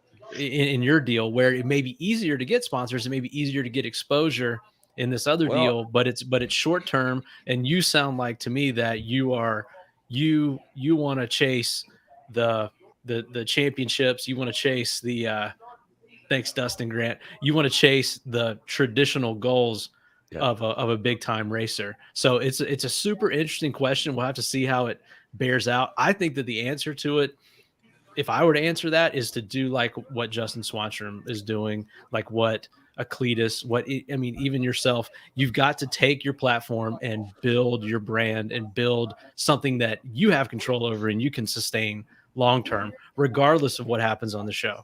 Yeah. And I think that could set you up for a career. But man, I think we're really at a breaking point right now where you got to figure out what's your best long-term career move. Yeah. It's weird because JT, scroll up. There was a comment from where's that? From Clifford Hurd. It was about where is it at? A lot of MPK guys would kill to be pro mod drivers in NHRA. And I think that's a really cool comment. Here it is, JT, I found it. Sorry. I think this is an interesting thing. It's worth exploring a little bit because I believe this to be true. And I don't know that it goes the other direction. And that's not a shot at anybody, but I don't think, I don't know that there's a whole lot of guys that are racing and competing at a high level and like have a chance to win in E3 Sparkplugs NHRA Pro Mod drag racing competition that have any aspirations of racing anywhere else other than where they are. I mean, they're racing against the baddest dudes, the baddest cars at the best tracks. I mean, and I find that interesting a little bit, don't you guys? Because I think that admiration, like it speaks to my desire for everyone to respect one another, not to sound like a tree hugging hippie or whatever, but like everybody's doing it their way. And there's a lot of people having a lot of success doing really impressive things. But I mean, do you find that? I mean, don't you think that's true, Lyle? Like most of those MPK guys, I've talked to Justin Swanstrom, I've talked to Big Chief, I've talked to Murder Nova, Daddy Dave, all those guys. Daddy Dave told us last week on this very show that he has tried to put a pro mod team together to go run NHRA. I mean, that's got to make you feel good. Like I think we need NHRA pro mod guys to maybe exhibit a little more swagger and confidence and pride in what they're doing. You know what I mean? Because it's serious. Yeah. I've made the comparison or given the example a couple of times that I feel like when I'm at an NHRA event or when I'm at an NHRA Pro Mod race and I'm at a national event, that I feel like I have to have my shirt tucked in. And that's figuratively speaking. I don't walk around with my shirt tucked in. They'll kick you out. But that's the way you feel, right? And here recently, at least, I've kind of thought like, well, no, that's not the way it should be. Like that isn't the way we should feel like we should want to represent ourselves the way that, I mean, you want to do it in a respectable way, but it shouldn't be uptight all the time. And maybe that's what it's lacking, that I'm not saying that we go and start fights at the top end, and let Alan Reinhart try to commentate that from the tower, but I think that maybe we do need a little to loosen up some and maybe talk a little smack and, like you said, have some swagger. You have to have a good guy. We got to do something. You got to have something like that. I think they have. I think NHRA sports is boring. Yeah, NHRA has, I think, allowed a little more of a shirt untucked atmosphere than they have. But you have to remember where NHRA came from. NHRA was born out of taking an outlaw sport, taking guys off the street and making them tuck their shirt in, cleaning up their act, and making it into a legitimate sport. And now we're kind of going the other direction. It's like it went over center. Went the too Street far. Outlaws deal is a revolt against that mentality. It's like the cycle. It started here, it peaked, and now it's going this way. And so the NHRA did them a favor too. Remember when they sent them the letters? Like that's exactly what we're against. And you want to come in here, send me a letter, and like whatever. I'll say this, and Wes. Then everybody got behind him too. Wes, let's talk about the early. This kind of reminds me of the early ADRL days. The ADRL was born out of Kenny Nowling and his partners creating a place for racers that wanted an alternative and that were being run out of IHRA Pro Mod or whatever other series they may have been running or needed to galvanize the local Quick 8 Pro Mod type scene, like especially in the outlaw deals and down in Alabama and Texas and all that stuff. To me, Street Outlaws and No Prep Kings was kind of born out of that same thing. You get guys like you talk about a Jim Halsey or you talk about a Jose Gonzalez or anyone that's had any kind of success, John Force. I mean, you could go all the way up to the top. They're not looking for an alternative place to race. They're not looking for a series like this to go. They're happy where they are because they're kicking ass. And if you're somewhere at the bottom of that ladder and if you're somewhere in the middle or if you're struggling to get sponsors, you're struggling to travel these races and someone comes up with a new idea that is just custom built for what you're trying to do with your program, you're going to jump right on it. That's what the ADRL was born out of. It was born out of primarily blown cars dominating an IHRA Pro Mod. Kenny Nowling saw an opportunity. He knew there was a large contingent of 8th mile nitrous cars out there to begin with also. And he created that deal out of it. And it was a place, I know because we were the poster child for this. It was a place where we could instantly go from hoping to qualify to winning races and being competitive. And I, not taking anything away from anyone, I can say it from my own experience that's the key to the success of a deal like this. And then all of a sudden, when ADRL became hotter than IHRA was, you know, you've got the Sheik Khalid takes notice of it. Here comes Alanabi. Here comes the guys we tried to get away from, like the top level IHRA Pro Mod guys. Now they're done with IHRA and they're over racing with us. And then that deal kind of started its slow decline. And then we're looking for other places to go. So, you know, not saying that any of these Street Outlaws guys are couldn't be competitive in other series, but they come from all these different backgrounds, and we're looking for a place like this to band together and to galvanize. And I think Sam Corcus, Pilgrim, Discovery, it's all kind of been a perfect storm for that. So, I mean, Wes, do you agree with that? 1,000,000%, man. I mean, 1,000,000%. I think it's I think there's a direct correlation or a great example of how this whole thing can work out. There's a lot of great comments going on that it's like I've been trying to read. They've got some of these. MPK is the minor league of the NHRA. I see one or two are guys from MPK to at least try out into the NHRA. Ryan, for one. I got to be honest, I do kind of wonder in the back of my mind, like, will there be a day when Ryan Martin, as an example, achieves enough level of success or earns enough money that he goes, you know what, now that I've made some money and I'm a superstar, I'm going to go chase my dream of doing what Lyle Barnett's doing and running the E3 Sparkplugs NHRA Pro Mod Drag Racing Series.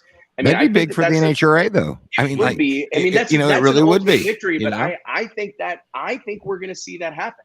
I mean, I think the same way we see guys on the NHRA side, and I'm not going to use the word clamoring, but at least showing interest. Lyle, you're showing interest. I think Stevie Jackson has shown interest. I mean, in going and doing the MPK deal and being a part of that scene. I think there's many more people from that scene that aspire to someday go run the U.S. Nationals or the NHRA Gator Nationals or some of these iconic events that have been associated with our sport for 70 years. I mean, I think that is a real possibility. How interesting would that be to see people that had success on this series and made money, then be able to afford to go race in NHRA? I saw Mike and Amanda Fusen put in the comments here. There was a great comparison. Where is it at? Frank Katsinas says NHRA is definitely flawed. Wes is preaching to repair, but you don't tear down the NBA to make the G League number one. I think that's a great comment. Mike and Amanda Fusen replied, but pays more than the major leagues. And I think this is an interesting thing, which is because it's crazy. True. It's just nuts. It is. However, there have been many times, like I'm going to bring up my UFC fandom, my boxing fandom. There's many examples in combat sports. Floyd Mayweather, boxing's big, right? Everybody knows boxing. There have been many times that Floyd Mayweather fighting at 125 pounds, 130 pounds, like this scrawny little dude, right, is fighting and getting paid $10 million to do it, while there's 2 or 3 or 4 pairs of heavyweights that are bigger, stronger, meaner, nastier, and everything else that are fighting for $50 on the same pay-per-view card. And it doesn't really have that much to do with how much you weigh or how hard you punch. And I think it's very similar in drag racing. It doesn't have that much to do with how fast your car is or, what your ET is or whatever. That has very little to do with it. It's your drawing power. Conor McGregor, another great example. He'll be on a pay-per-view card. He'll be the main event, even though he's not fighting for a title. He'll be making 10 times anybody else on the card, guys that are bigger, guys that are fighting for championships or whatever, but Conor's the draw. Yeah. You know what I mean? The Jake Paul deal is like that too. Both the Paul brothers. Say what you want about them, but they're headlining these fights and making tens of millions of dollars. And there's hundreds of thousands of boxers out there, that could outbox these guys, but it's their promotional effort. And Mike, it's to your point earlier, and maybe, if I find the funding and it could make it happen, the ideal situation for me would probably be for short term to try and hit some of that next year, right? If we can get the car together and I can find some additional funding and can go race maybe 4 or 5 No Prep Kings races and get, enough exposure to then bring that with me over to the NHRA, and then we try to bridge that gap. Maybe that is the ideal. It probably is the ideal way to do it, but it's just, I think it's the way you build your platform. It's like, I think it's the way you build your platform in the short term right now. Yeah. Clifford Hurd said, and Conor McGregor's on a 3-fight losing streak. And if he decides to come back and fight to maybe lose 4 in a row, guaranteed he will be top billing.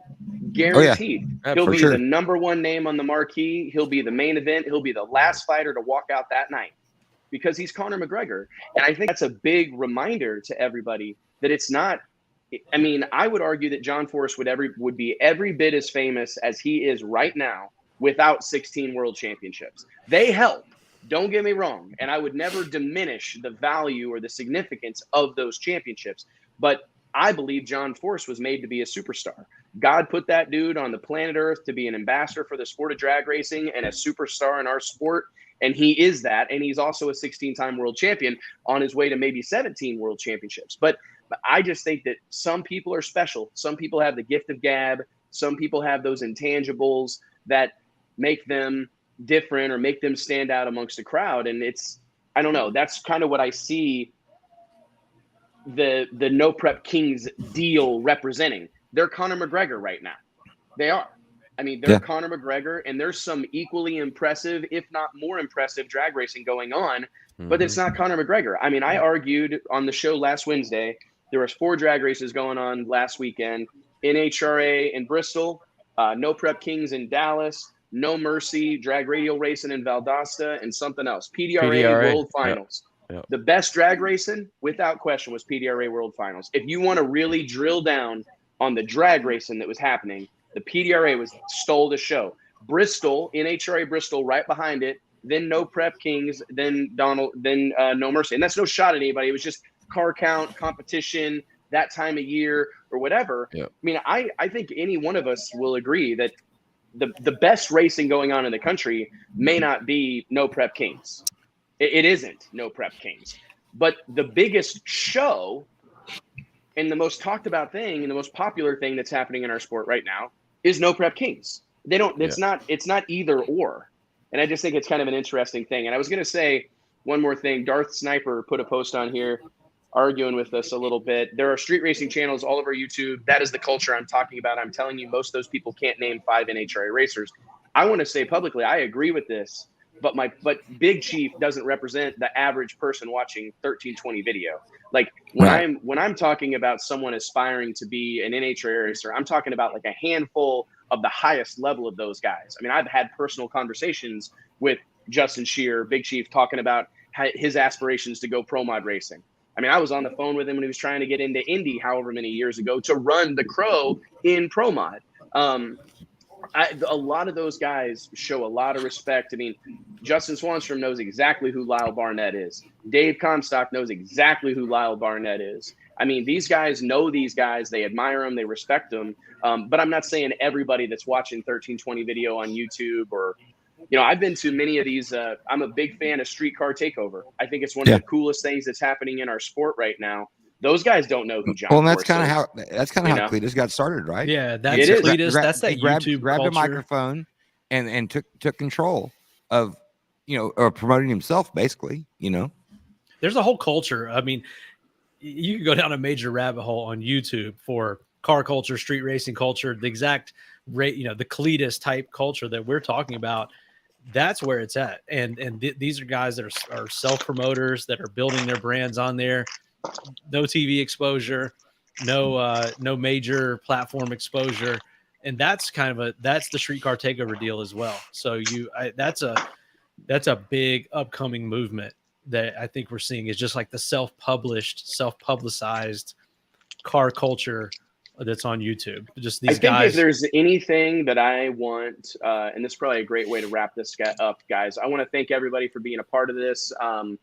We're so happy with the success of the Drag Illustrated ride along. Lyle, I hope we can count on you for many Monday nights to come. I think this cat's a superstar, not in the making, right here in front of us. Feel privileged to have you on here tonight, Lyle. You're an inspiration to many of us, and I couldn't be more proud of you. Sure. And Thank you, happy man. I for appreciate you. it. I mean it, man. I really do hope you come on every Monday night. This is a great little dynamic we've got going here.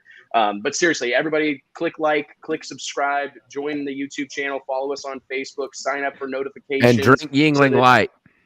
Drink Tell 'em Yingling I Light. sent you. Eat In-N-Out. I'm a big In-N-Out guy. Always have been, more so maybe now than ever. But anyways, couple things that I just wanted to kind of end with is this really is an incredible time, in my opinion, for the sport of drag racing. I mean, it's like F1 was packed to the gills. That deal was, human dude, beings. we're going next year. Yes. I was mad. I turned that on Sunday, and I was like, I saw you post that. Like, it damn. won't happen again. never won't happen again. Promise. My Be there in dad, my dad was 2022. just talking. I saw him today about wanting to go to the F1 race in Texas or whatever. So Well, we can all We'll just stay make at a Wes's trip. house. We're all staying at Yes. Wes's house. Dude, let's do it. Sleep over. Bring your sleeping bag. And how far is that deal from your house, Wes? 3 hours. 3 Austin's hours. about 3 hours. But hey, We're don't doing get a We're big, gonna need, we're gonna need a get Tesla. a big to get enough home. Tesla. Get a big enough Tesla. Nobody have to drive home. Hell yeah. I saw that crowd. I was like, oh boy, yeah, this would be a rough day. oh, dude, I really want to go to that deal. I want to go and learn from them because like they do such an incredible job with the production of those events. Like, you know, I'm like a moron. I love the signage and the way they stage everything. And I was watching it going, this was such a mistake not going to this. Yeah. There's actually Kevin Stevenson just said F1 is going to Miami next year. Ain't it? That's true. Welcome and that's a to big Miami. deal. My buddy Jason Dukes is going to go to that one, I think, for sure. We should definitely try to go to that one, man. Yeah. It's well, hey, I was going to ask kind of how excited are you about Vegas? Let's just touch on that briefly. This is my first time in like 15 years, and I'm not going to go. You're not going? I was just about to ask no. it. What of y'all are Yeah. going? Any of you? No, Mike, you going? I'm not going to go. What? So Sorry, I've- dude. I'm It's not gonna in be the boring. points, man. It's going to be a I'm not in the boring event, points. man. We're I've not actually there 'cause never we're not been there. to Vegas and like hung out in Vegas. I had a 6-hour layover in Vegas one time, and I left the airport and just went and like saw the fountain at the Bellagio and I had a breezed 6-hour through at a hangover casino in Vegas. Yeah, whatever. That too. I had a 6 I've day got hangover. Vegas stories that would make everybody on this deal blush. Yeah. I've got some rough Vegas. I've got a stories. couple good ones. But I actually get a headache thinking about Las Vegas. Yeah. I'm I love excited. it. I've never raced there either. I've never been to that racetrack. So Oh. I'm excited. I'm excited to go race there and try and seal up another Wally before the end of the year. And then we're going to spend a few days after the race and go see Vegas, not in its entirety, but as much as we can. Go to a show, spend Tuesday at SEMA and do all the things. Good deal, You man. need to You gotta go do that. go to see Absinthe in Vegas. It really is awesome. And Or, they had show in to Vegas. drag me What's there. the to see it. space one, Wes? That one's Um, compared to the other one. why Alicia's probably watching. What- Seriously, that deal's pretty funny too. listen, I'll text it to you, Lyle. Seriously, it's the Okay. best show in Vegas. Your mom and dad, like, they will love it. Mel will love it. It's a little rough around the edges. Like, brace yourself. But it is the best show. I've seen every show in Vegas, probably, like most of them. And it's literally hands down the best show in Las Vegas. It's called It is. Absinthe. Super cool. It's right outside of Caesar's Palace. They've got like a cool permanent tent out front. It's an incredible show. I'll text it to you so you don't screw it up, you know. But multi-million-dollar road course track being built in Missouri. Heard anything about that? I haven't. Yeah, you have. but I will sent tell you- pictures of it. I sent you pictures of it. Oh, you did? Yeah, down by Like Springfield. today? No, like 6 months ago. Oh, sorry. Yeah. Well, I guess I'm that got pretty away from disappointed me. none of y'all are coming to Vegas. I figured all four. We three usually of you. do. Don't We usually rub do. it in, man. Yeah, Oh, don't I'm rub it going to. in. Yeah, it's it's tough, man. It's tough. It's tough. We got so much stuff going on. It's like, oh, I had a great thing that I was going to say, but I'll save it for the show. Maybe we'll have to bring you on during after hours on Wednesday, Lyle, because I have a great a great comment, but we'll go into hour 3 pretty strong here. So thank you guys all so much. Aaron Carr, this ride along show is great. Thank you very much. We appreciate it. It's fun to watch this show anytime, but it's way more fun to watch it with you guys. Seriously, it's an incredible thing. We truly appreciate each and every one of you that tune in. Everybody that drops a comment. It's really, really, really cool to have such incredible, like, real deal conversations about the sport we all know and love right here on the World Wide Web. And we couldn't do it without all of you guys. When we run out of smart shit to say, you guys fill in for us. So thank God. Yeah, Clifford Hurd. Hello guys, how you doing? I'm from Brazil. I mean, think about that. Thank you, Motorhouse 77, for checking this out. I did see one question, but it went away. What are you guys going to do? Oh, there it is. What are you all going to do after MPK? I actually have a couple of ideas. I didn't want to tell JT and Mike because they'll start to lose their mind if I've got more ideas that I wanted to roll out. But I do think at least one time, maybe for the NHRA World Finals, I'm thinking like a Sunday afternoon live ride along from Pomona. I think we've got to watch it unfold Sunday afternoon on NHRA.tv as a group. I think it would be a tragedy not to do that. And when No Prep Kings ends, I'm anticipating doing something similar to this for Street Outlaws. And I would really like to do a handful of races next year where we do like a live reaction to, I don't know, first round of qualifying at Lights Out in RBW. Like, select some certain events where we can kind of make it concise. So it's not, because it would be wild to kind of sit somewhere just for like 10 hours. But I think if we could pick and choose for sometimes, one round of qualifying at No Mercy? Yeah, 3 days, something like that. But seriously, thank you guys. JT, Mike, Lyle, thank you. I know you guys got all sorts of stuff to do, but thanks for doing this. I'll see you all soon, okay? Thanks, guys. Later, See y'all. ya. Appreciate it.